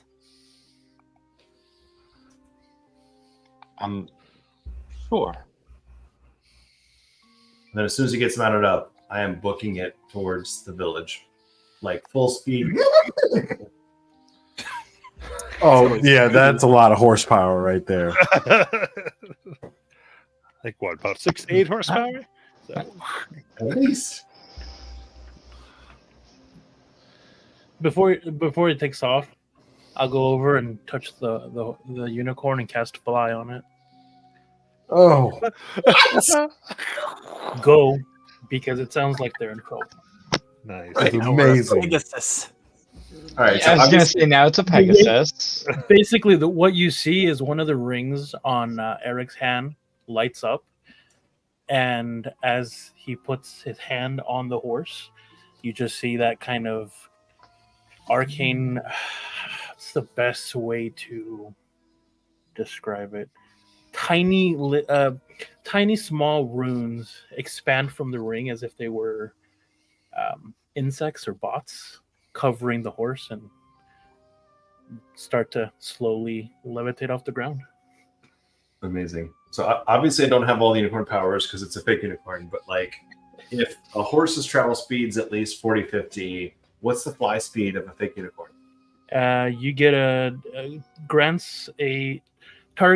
gains a flying speed of 60 feet. Perfect. That's amazing. Yes, let's go. We're now this TriStars motion picture symbol. No wings, just Amazing. Oh, no, Stan, what does it? What does? So this is curious. I do want to know, what does it look like for your alchemist here, or rather your artificer here, to cast fly? How do they achieve it with their particular style?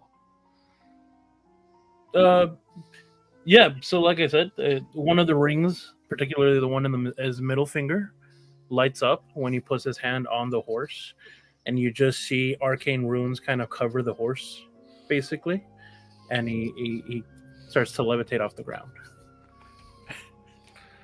I love it. I don't know why I'm picturing that like E ET. Yeah. Get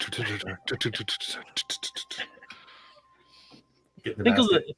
think of Iron Man's nanobots. There you go, but with rune symbols. There you go.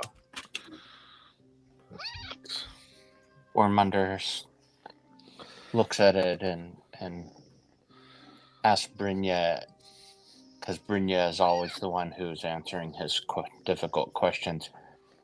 If I got a ring, do you think I could make my horse fly? In his head, Gormunder hears, depends on the ring. That ring in particular is quite special. It's possible, but it depends on the ring. I enjoy this flying. It's fun. Okay. You have no idea. I've flown as hawk, owl, eagle, many things, but this is totally different. I have never flown before. Yeah, If Nala's you going don't, no hands. if you don't, you'll find out the hard way why this is a little tricky.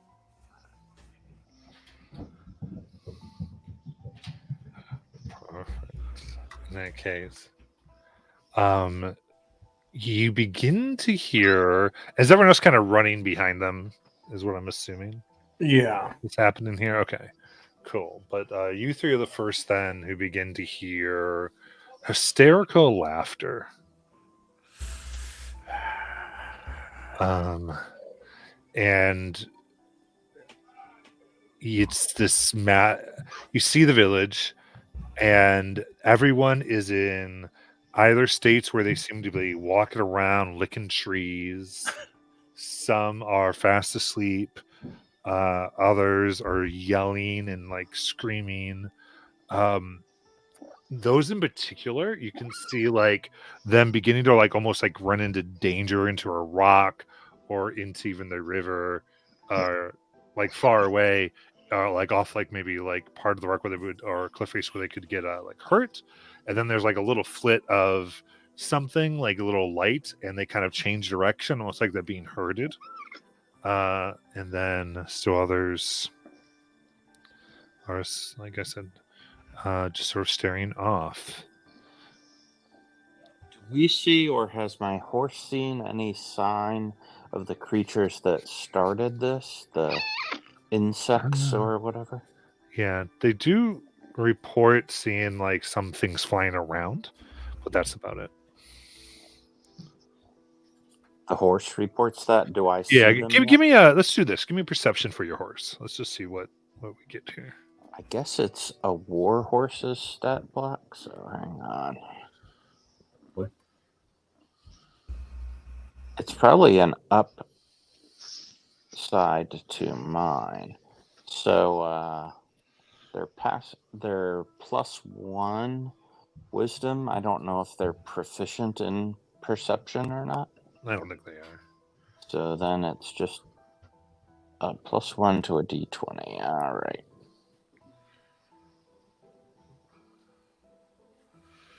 Okay. 2 + 1 is 3. Nice. So yeah, they're aware that there seem to be insects and strange patterns. That's about it.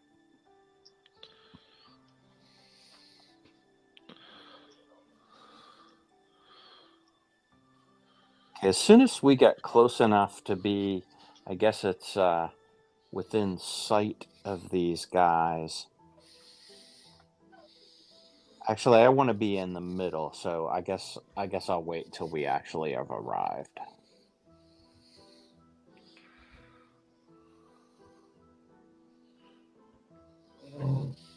Okay.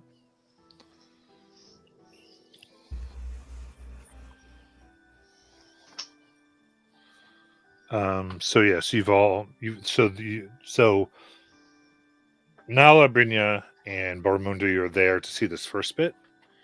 Anything you three want to try to do? I guess I would take out my holy symbol on the off chance that these creatures that are doing it are Fae, or either if they are aberrations, celestial, elemental, Fae, or fiends.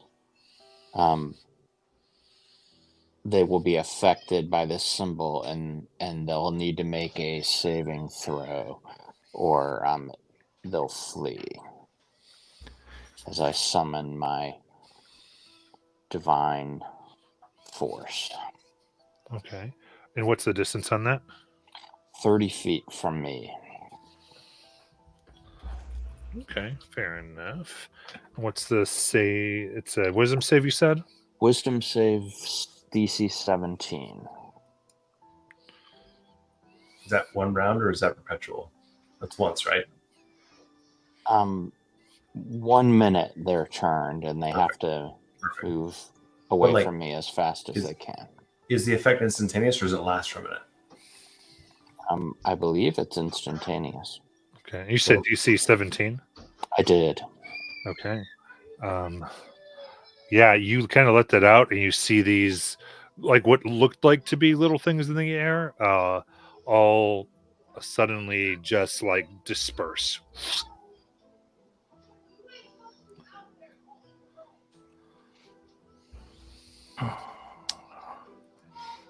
So, I think these creatures were playing some sort of evil trick. Now we must concentrate on healing our people. would Nala know anything about Fae? I mean, I don't really know in this Issyrla world what we know, but I mean, you can give me your charisma history like we've done before okay. to know if you've learned a song or two.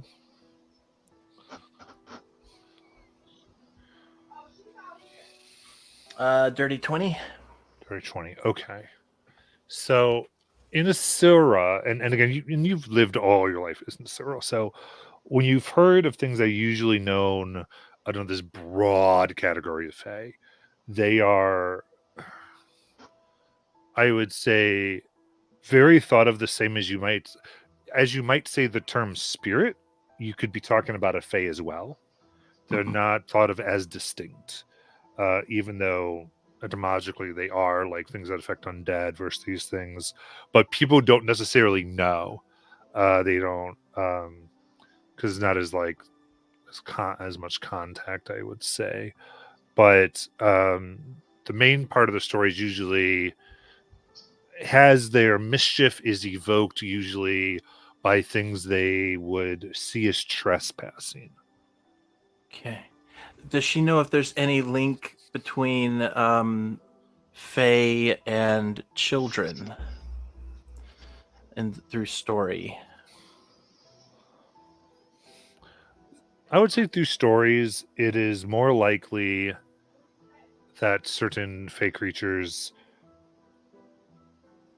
would be more willing to talk to a child. Okay. That's if the child would be encountered alone. Okay.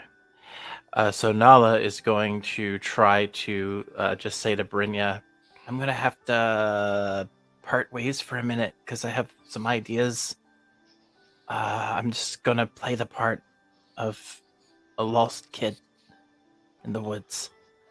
And I'm going to try to get off from Brynja and kind of walk in through the forested area and just start humming a song that would be somewhat related to maybe the songs I've heard or fairy tale in origin. Brynja happily lets Stella down, but in her head expresses the Fae have a long history of adopting or corrupting children, but these look like little sprites as opposed to the more traditional Fae. There's a crossing of the veil that needs to happen. You may be good bait, but they may just take you. They might, but I don't necessarily think they're evil as much as I think they're just a little chaotic. And as long as they know this area maybe this area is being claimed, I could possibly persuade them to go. It's worth a shot. There are evil fae, but they are very vindictive. Yeah, but I still have my backup plan, which is I'm actually, able to become a big giant thing and, hurt them if it comes to it. Try your hand. So that's what she does. She just kind of goes off by herself. Okay.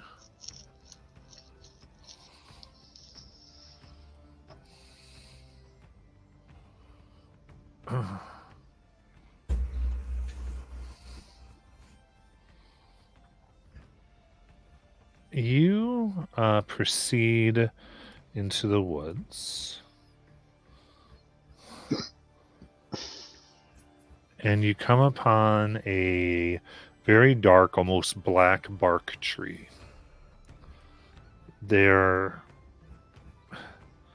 you see pieces of wings and what looks like thousands of bugs that are dead and like fused or attached to the tree itself. Here or there you catch amongst the bugs like some birds. There's a squirrel. A fox lies at the base. Their skin and fur deteriorated down even to their bone. Kind of this assemblage of dead animals and bugs in and around the tree. Okay. So that's a bit disturbing, but she's just kind of going to look at them, pretend to be a little bothered by it, and then just kind of turn and start kind of almost rushingly start moving a little bit more briskly in a different direction. Okay.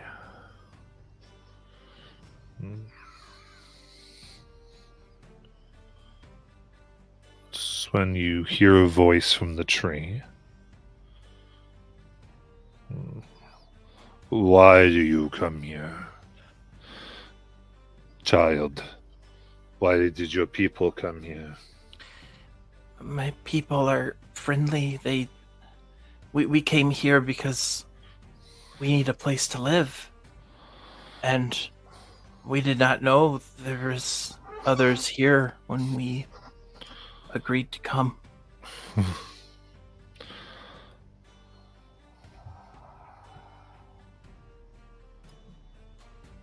Did not see the signs.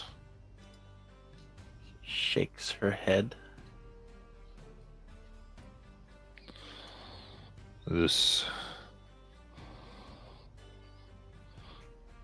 is the realm of Skogskret.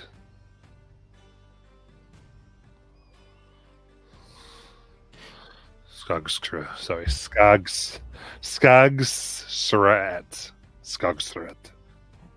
We don't want to offend Skogskret.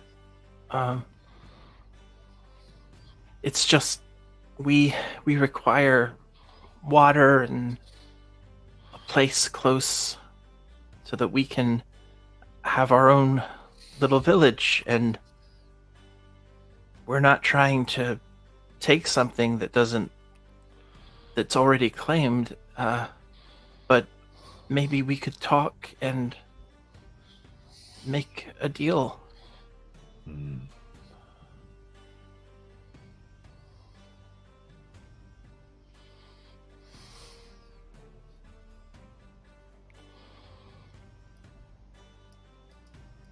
Your people were attacked by Skogskret's army for trespassing. I understand.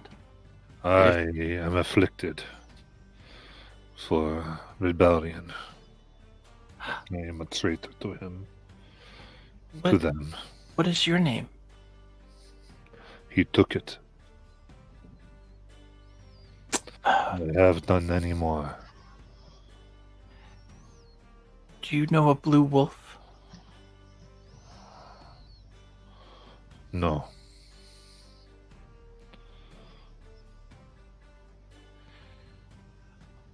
Well, I'm sorry they took your name.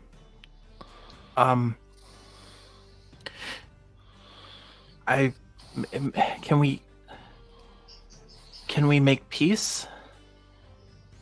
We would have attacked too if we thought someone was trespassing. We don't fault you for that. We're willing to let bygones be bygones and move ahead, but we just need to understand what the perimeters are. And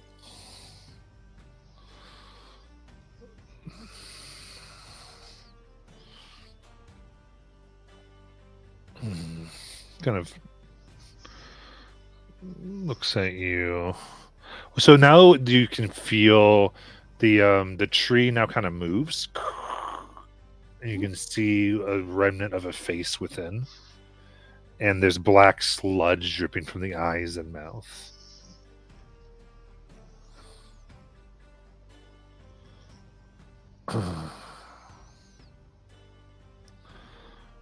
It seems to try to regard you the best it can. Possible the big unicorn wanders in the direction of the tree.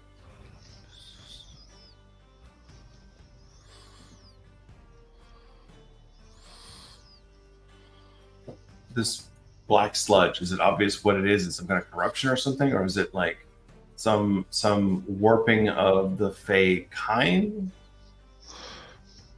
And I do believe Nala went off by herself. She did, right? The horse is just wandering in that direction now. Okay. I see, wandering after her now. Okay, perfect. I'm good. Yeah. This looks like a tree with a mouth that is almost, it looks like just like they're crying.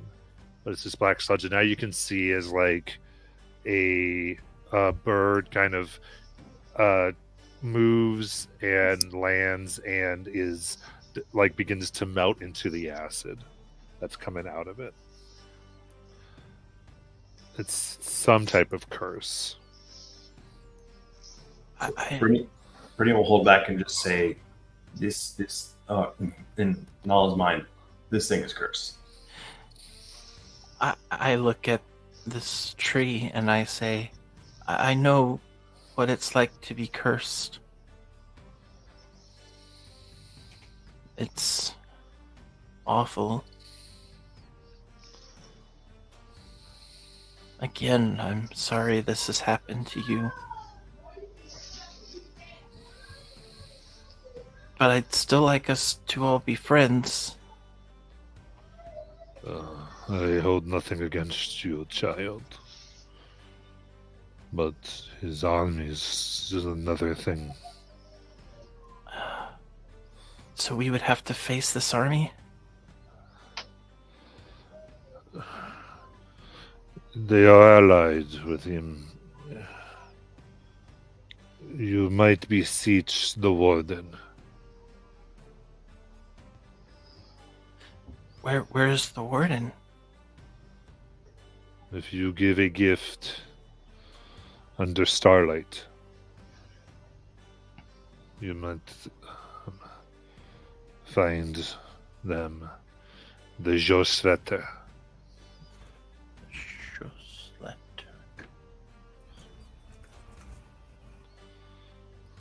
Okay.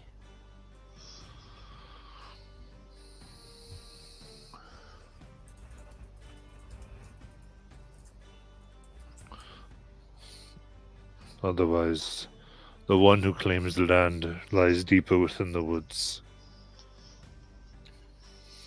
I see. How close is it to nighttime here? Let's see, from what you were going, it's probably about 2 hours from darkness. I'll try to gather our people to lead them away from here for now, and hopefully we'll find a more peaceful resolution. If that's agreeable.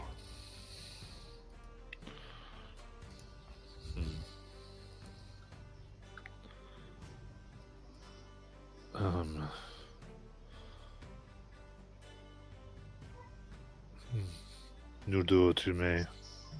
And you get the sense that they're a victim of this as much as your Yeah. people are. So it's like they don't speak for anybody involved. Right.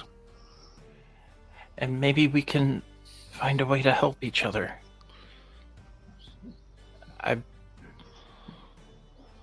Hopefully. So that you don't have to be cursed anymore. Thank you for giving me that information. I won't forget that.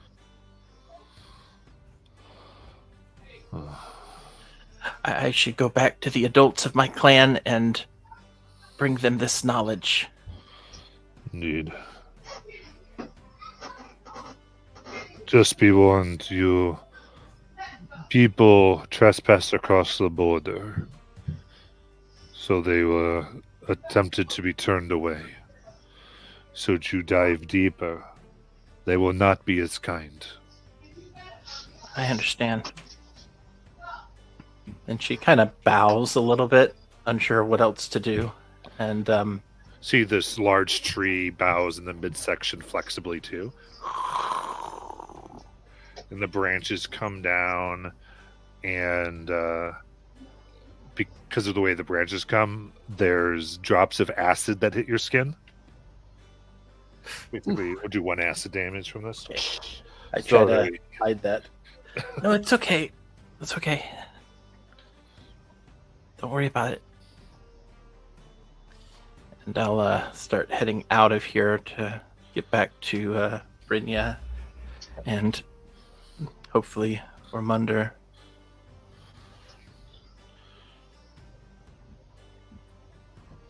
While they were talking to the tree, I'd just been focusing on trying to help the villagers, using what I had learned from the last one, trying to remove the arrows and calm people kind of one by one as best I can.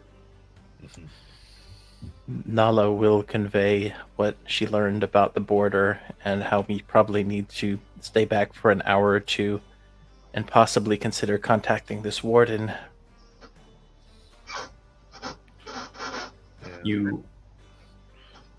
Sorry, go ahead.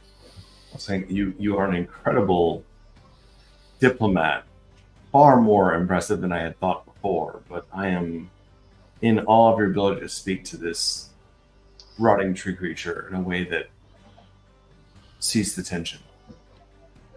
Well, I think most creatures are friendly, or most see reason, or have something they need or want. And this one was just under duress. But when sufficiently corrupted, creatures like this should only ever want to lash out or kill or damage. So I your don't. ability to find that other way was impressive. Well, I know what it's like to be cursed. We should wait for the others. Do you know, Nala, if they made clear this rotten tree which way the border is, and may we skirt their territory?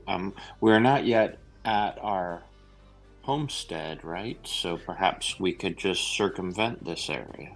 Well, what I was thinking was it's only an hour or two before night, and if we place out a gift for the warden, we'll be able to contact them and possibly find a safer means of getting by this area.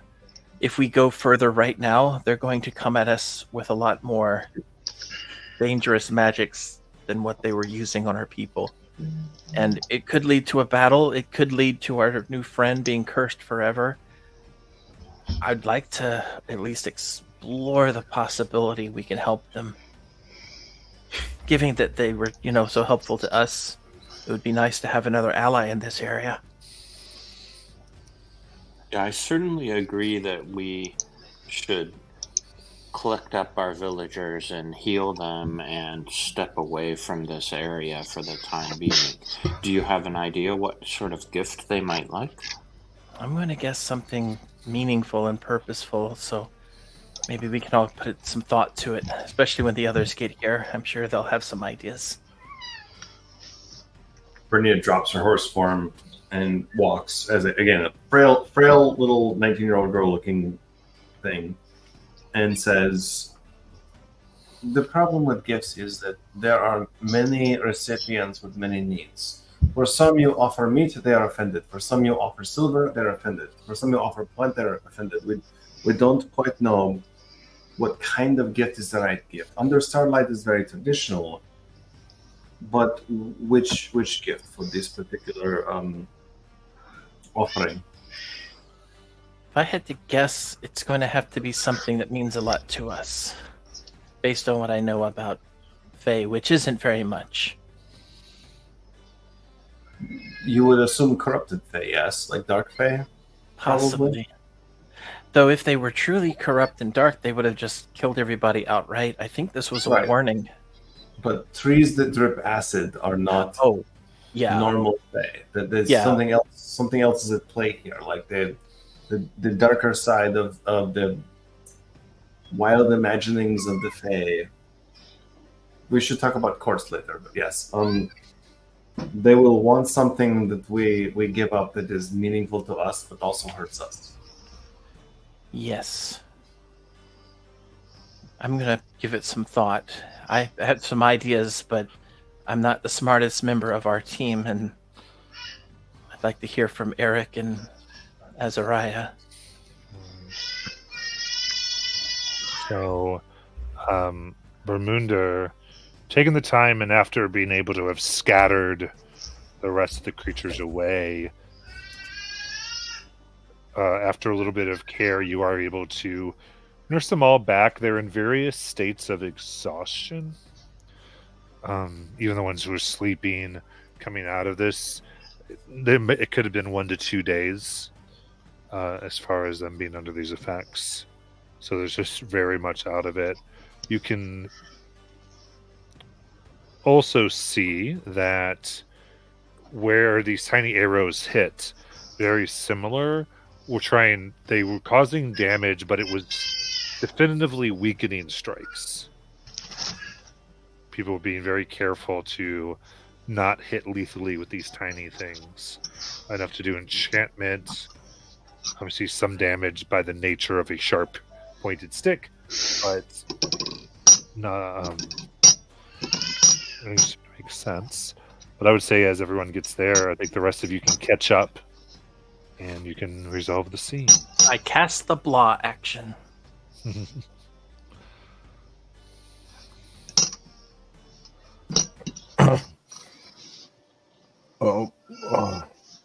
If the source of this is really far away and obviously going to be an issue, then I think we should go get it.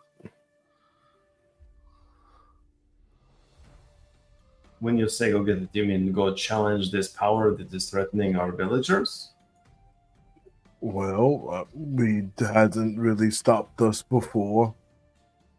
Yeah, there can be many more powerful things than us. We are very lucky sometimes with, for example, great dragon lips, but dark fae are usually unpredictable and quite dangerous. I'm not saying don't do it, I'm saying be clever. I have noticed they used some restraint, and they did not cause our villagers any lasting harm, and I am willing to try to find a peaceful solution.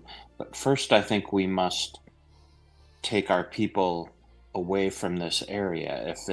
If it was their principal objection that we had come into their territory, I say we establish a camp back, a short distance, perhaps a quarter mile or a half mile away, to show them that we too have good intentions. And Nala had suggested that we consider leaving them a gift. I don't know what the Azariah and Torhoda and Eric think of this. And Layla. I apparently don't care what Layla thinks.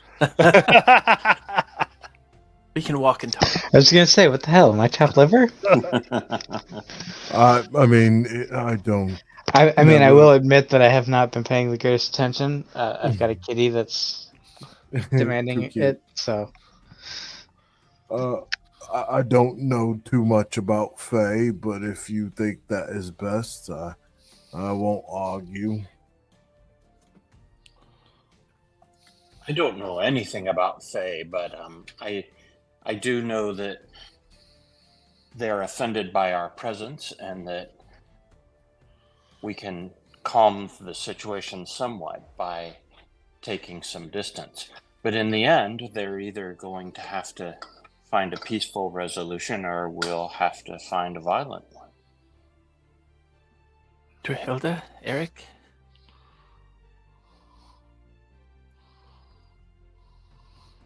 That seems like a good idea to me, that we should first try to get our people out and make sure they're safe, and then see where we need to go from there. So, are we proposing to make a deal then? Well, all we're really proposing right now is to leave the gift so that we can speak to the warden. My understanding is, as long as we leave the gift, they'll be able to speak to us. It doesn't mean we're entering into a deal unless we make one.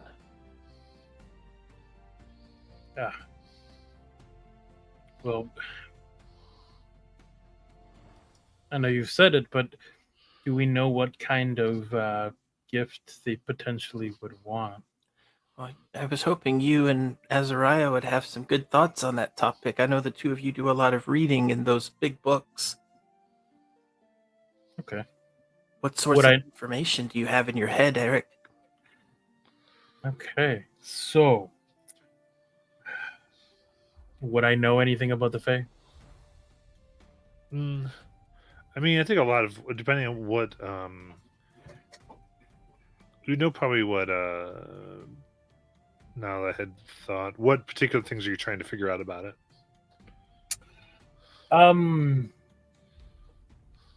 Honestly, because Eric is Eric, he's thinking what he can create, or what is something, not necessarily a weapon or any of that nature, but more along the lines something that would potentially entertain them. Okay. Give me an Arcana check then. Okay.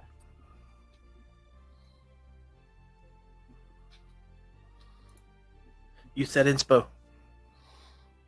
I don't think I'll need it. It's 27. Nice. Okay. So, when thinking about like a warden under Starlight specifically, that what you were speaking of, the thoughts that come to your mind are very much things of meaning. It is very much the spirit of sacrifice. These would know. They are creatures of the intangible. So, a piece of gold might have no meaning, but the first piece of gold somebody ever earned that they've kept and never spent could seem insanely valuable to them. Also, something that, if given, weakens the other party. There's also things they might find very valuable.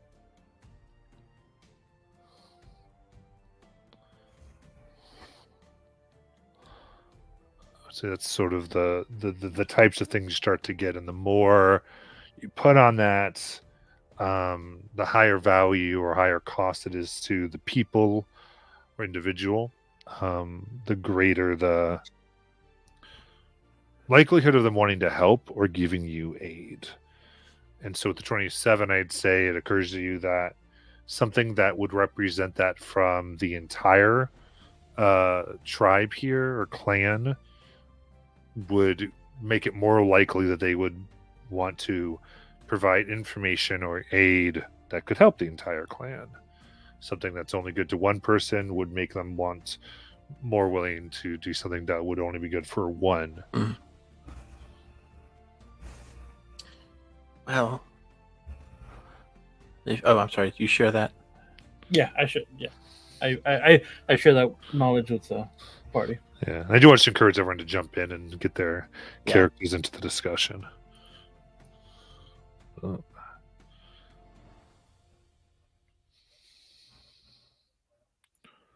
Well, I was going to offer up this this portrait. This is one of the first things I kind of learned to do, but I feel like if I offer something, and potentially it wouldn't necessarily transcend to the city, to the town. Right.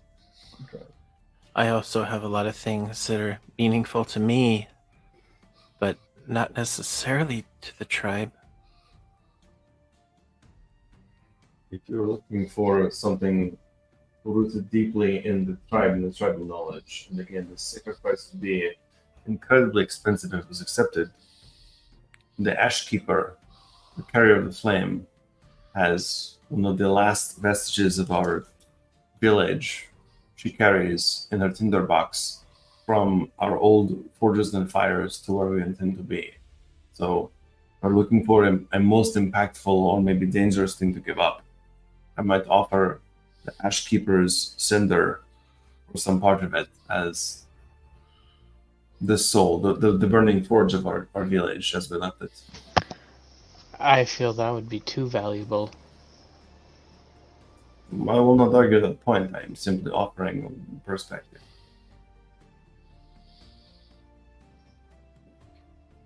We also have pieces of previous altars, previous domiciles, homes we had before, which are near and dear to the way we had our life before this tragedy occurred.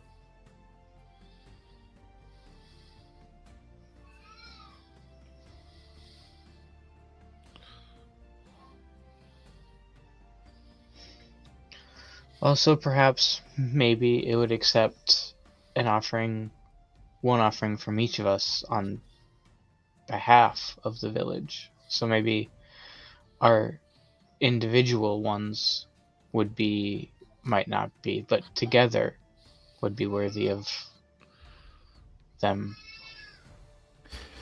We also for the whole village. we did collect some things. We do have those gems. I know money may not be of value to them, but we were going to use them for the good of the clan.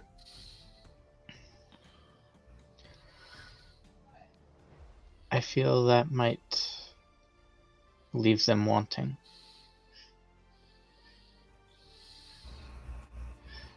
It's from what was it, Azariah or Eric that gave it that knew stuff about the Fae? Eric gave some information just Eric. Okay. Yeah. From what Eric said, what I believe they want is not just something that would necessarily be useful, because those gems would be useful, but would not necessarily significantly weaken us or have meaning upon us. But if perhaps something that would have meaning that, we could give up would be maybe like, I don't know, Azariah's the first book Azariah collected, or one of Torhilda's stones, or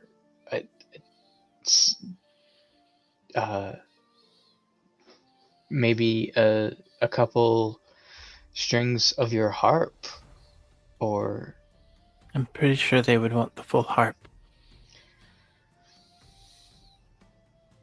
Eric possibly, but I feel like these are just spitballing ideas here of stuff that would have great meaning to each of us.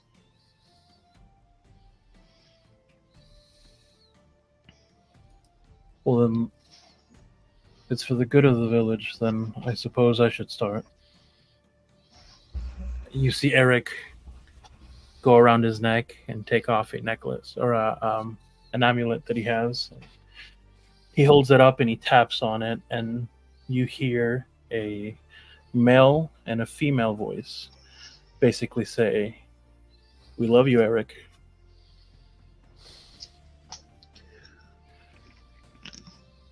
That is a recording of my parents before they died. It's probably the most important thing I have. I surely hope that they let the whole village pass with you sacrificing something like that. Well, I believe that each of us are going to have to give up something similar to that. Yes.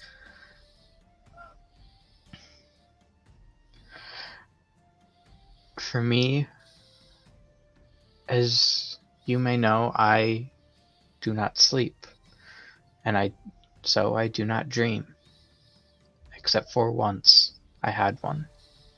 It is one of my dearest memories, because it was the only dream I had. I will offer that to the Fae.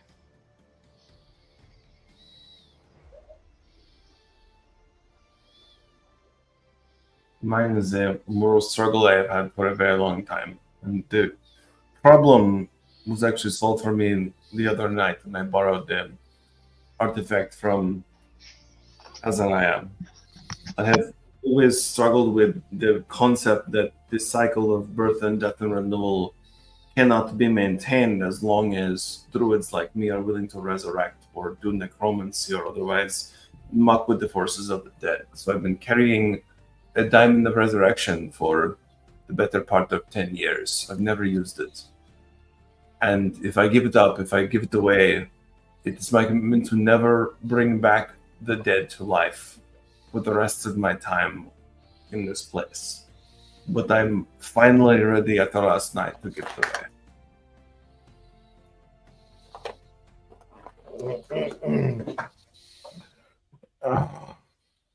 Azariah is going through his pack, and he looks around. No, and he looks and brings out a book that is a dark, like oak green color, and looks like it is definitely weathered, and the spine has been loosened up, where this hardcover book almost looks like it's has the flexibility of a leather bound or a soft leather bound, and he and looks over it, and I surely haven't looked at this in some time, but this is where it all started. And on the cover, it says, "Meditations of the Mage, Finding Balance in Chaos." My grandmother gave me this book to get me started. It was the first book I read about magic.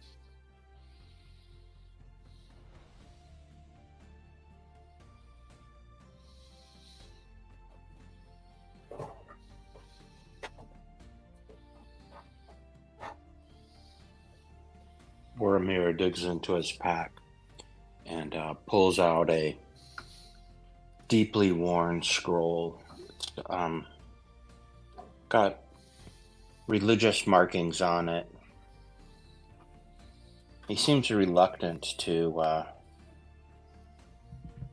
share the contents, but he says, when I was a child, I had a prophecy from Ingmar,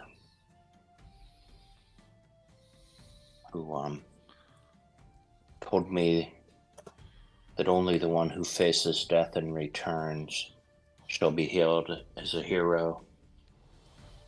And I felt the gods speak to me, and I received this scroll with the details of the gods' words, and I have treasured it and carried it with me But now I think I have read it so many times. I do not think I shall forget it, even though I am reluctant to part with this. I add it to the pile.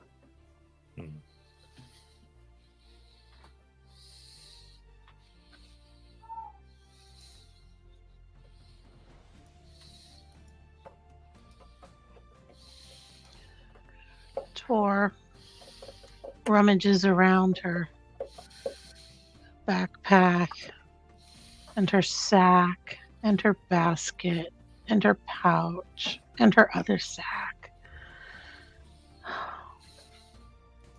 The only thing I have are these runestones. I won't be able to make prophecies anymore.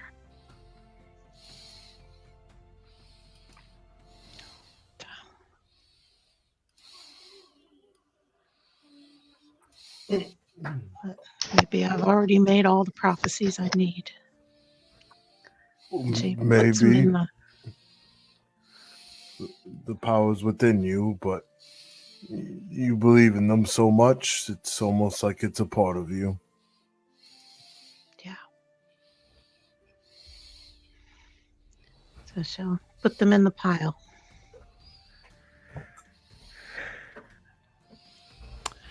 I'll, having watched everyone, she's had out her harp, and she's been considering putting it in there. And as she thinks about it, she realizes a harp can be replaced. It's not really a meaningful sacrifice. And she already kind of knows what she needs to put in there, and she's been fighting with herself and fighting as she's just kind of been wiping tears out of her eyes as she knows exactly what she needs to put in there. And so she reaches in and she takes out a poorly put together book. The same one Torhilda had seen her with, that she told her about, and so she holds it in her hand and says, "Before I left Toveran, before I lost my home, I gathered all of my parents' things, their letters to each other, their letters to me, family recipes, poems that my parents wrote when they were young. I'm a keeper of stories, and this is the story that I've always gone back to. It's my parents' story.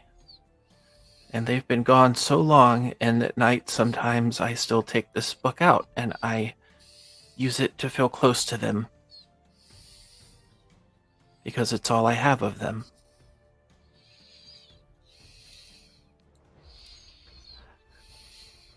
And it cannot be replaced. But if it means helping our clan find a home, then it's what my parents would also have wanted me to do." And she will place the book into the pile.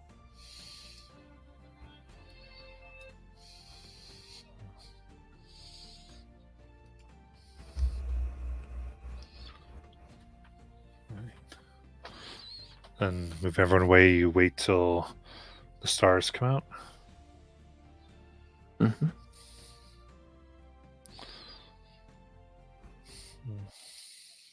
I'll kind of take everybody's things and kind of arrange them in a nice kind of ceremonial manner and kind of sit right behind them, because what I have is not a physical item to offer up. So I'm going to kind of put myself right there with them. Yeah, where's everyone positioned during this waiting or this period? How do you all want to set this up in your, like, where do you feel like your character is? Nala sits close to the offering. Her eyes have never left the book she's giving up.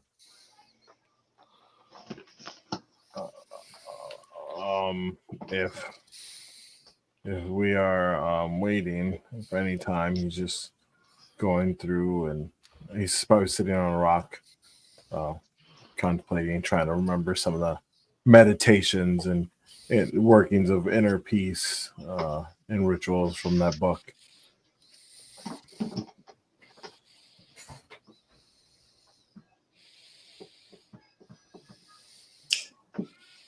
I would say Eric would go over to where the pile is and look for his necklace and tap it one more time to kind of just hear the voices, and he'll find the closest tree and sit under it and kind of,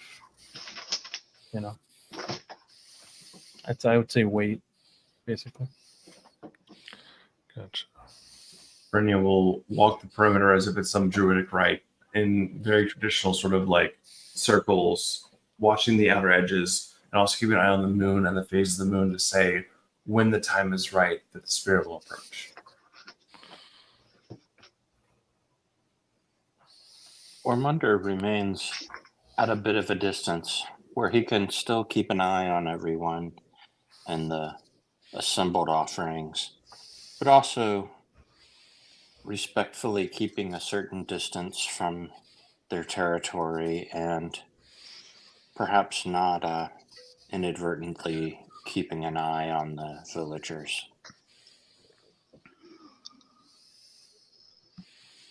Also, while sitting under the tree, Eric will take his shield and begin to inscribe the sanctuary rune onto it. Okay.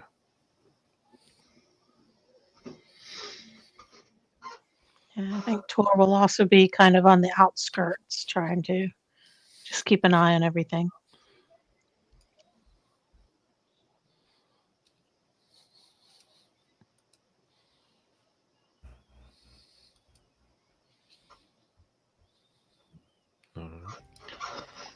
And like I said, Layla's sitting right next to the gathered offerings and on a tree stump or a rock or something, just so they're nicely presented. And she's kind of sitting just knees on the ground, straight back, similar to in Phantom Menace, Qui-Gon Jinn, kind of just knees just kind of very just kind of like that, almost in a meditative kneel.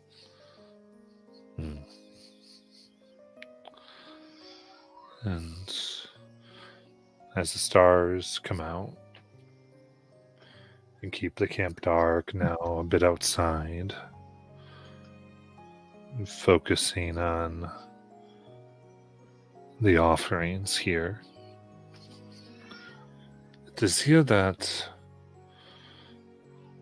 you can see from the skies a soft violet and blue light mixed with pinks and a smattering of green sparkles.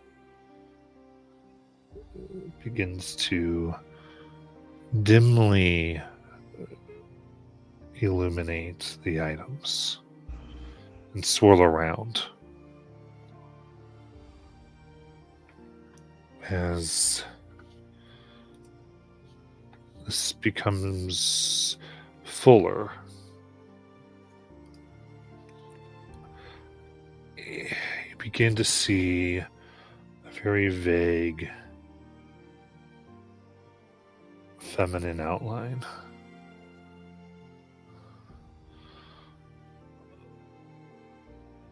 Across their body are what first look like scars, but almost look like root patterns or veins. It's hard to tell, but they uprise from their otherwise perfect skin. Their hair closest to their scalp is like a blue blonde, but as it moves into what looks like fullness, it mixes with the light, such that it makes vague outlines and flows almost as if underwater.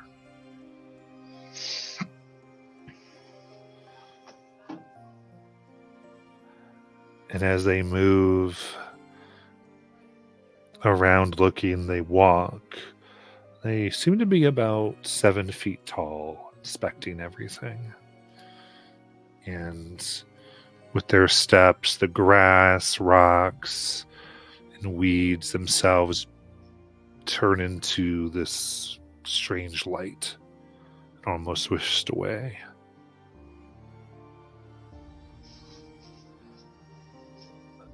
And they look up at Layla and the rest of you, Layla being the closest. Layla's kind of kept her eyes down the entire time, not looking directly at them. Speaks. Right. I'm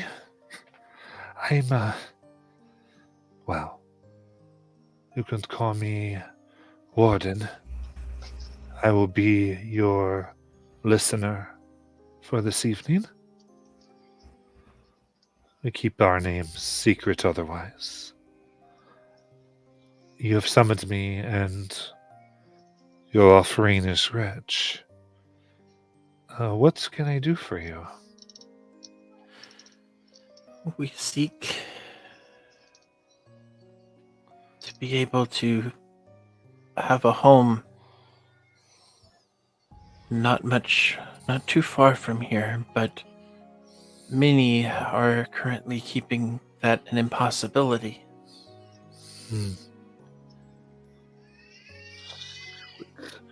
In a split moment, she stands inches away from you, Nala, and flicks you on the forehead. Kind of hard. And there's this burst of this light that she brought with her that shoots off into the distance, and she looks. That is deep in the heart of their land. Yes. We were told about you from a kind tree. Jami, yes. They wouldn't give us their name. It was taken from them, yes. It's truly not theirs, I suppose. Not anymore. But once was Jami. Can we help Jami?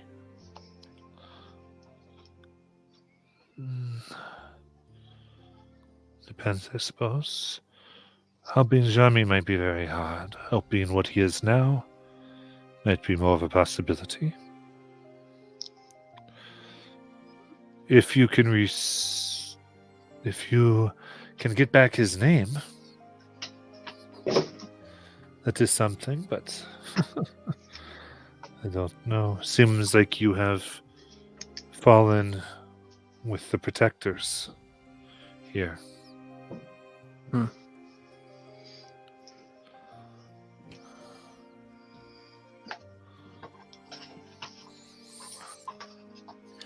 Can you help us? What is it you wish of me? Well,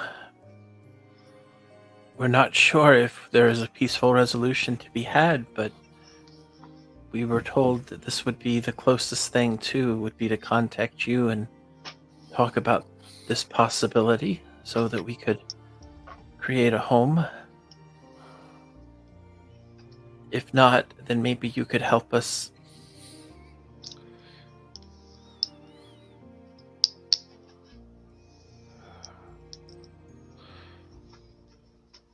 How long do you want a home here? Look at the others.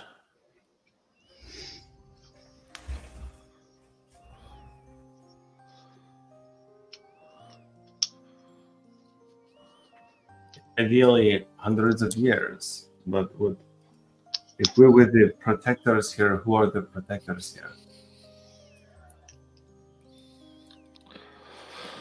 That's just the thing. They currently protect the land. If I were to help, which I have to say I am not, we, I should say, are not overly fond of the fate of those who befall them, but a new protectors we could negotiate with. But you must always protect this place, your people. Would you be tied to this land?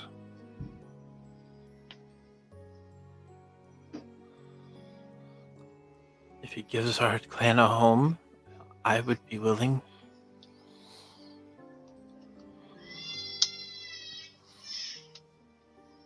Besides defending the land and nurturing the land, what is required?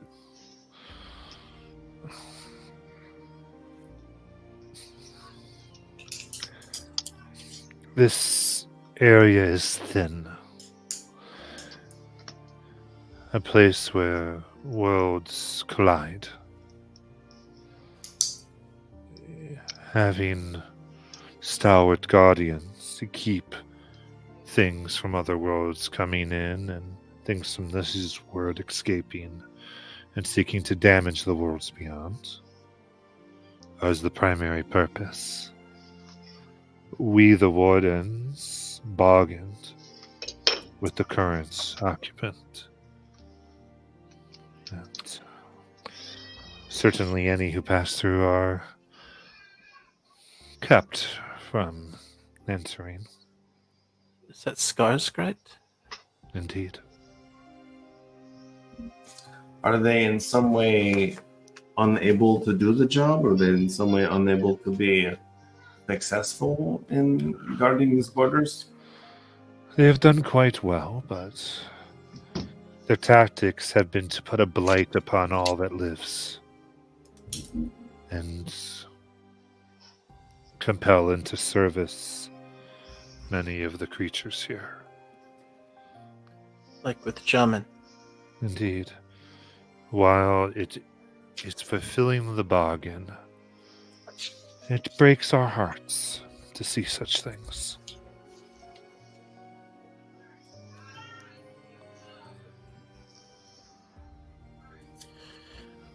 I don't like their tactics either.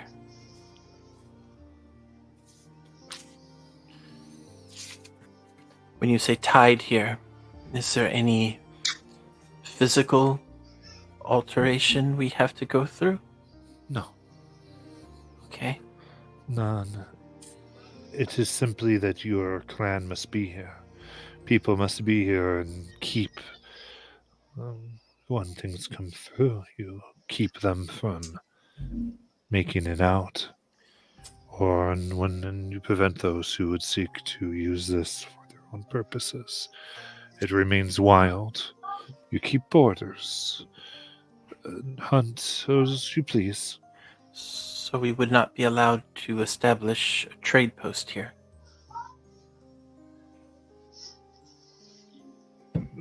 Not where it is the thinnest. Potentially. Or guard it how you wish. We don't care. As long as people do not abuse it or harm other worlds. Well, I'm on board. I look at the others.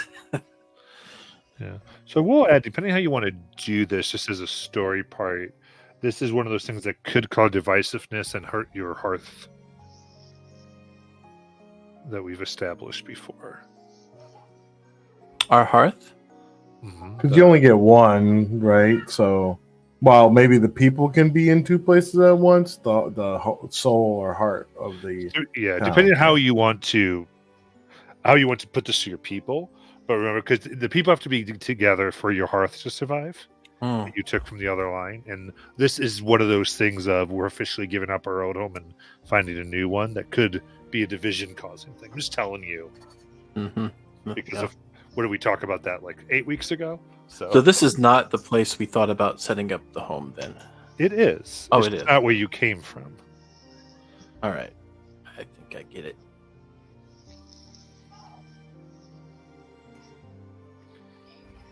Like right where you're standing isn't, but where you're talking about going is. Mhm. And we did at one point envision a temporary settlement, and then we would return to the original village. So we'd be deciding not to do that. Right. Which is why I bring it up, because this is a shift of what you've been telling the villagers. Right. Oh, okay. I thought I see. My brain was going a different direction. I was thinking we would set up a post here, and then the group, would go back to try and take the other lands. But I think I get it. Well, maybe we could have time to discuss it. Are we able to speak to you again?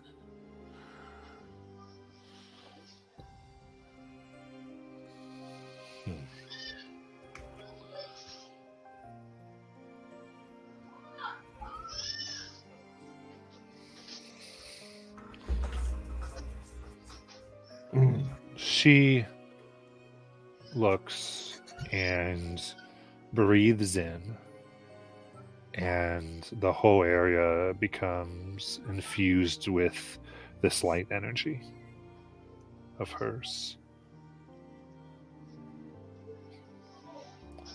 I've stopped time for now. Discuss what you have to, and come back to the offering. I will be here. Thank you. And she herself kind of fades off. And I think right there we'll go ahead and end for tonight. We can come back to more insanity next week. Everyone watching, thank you so much. Saw a lot of people join in. We will see you next week. Bye bye. Bye.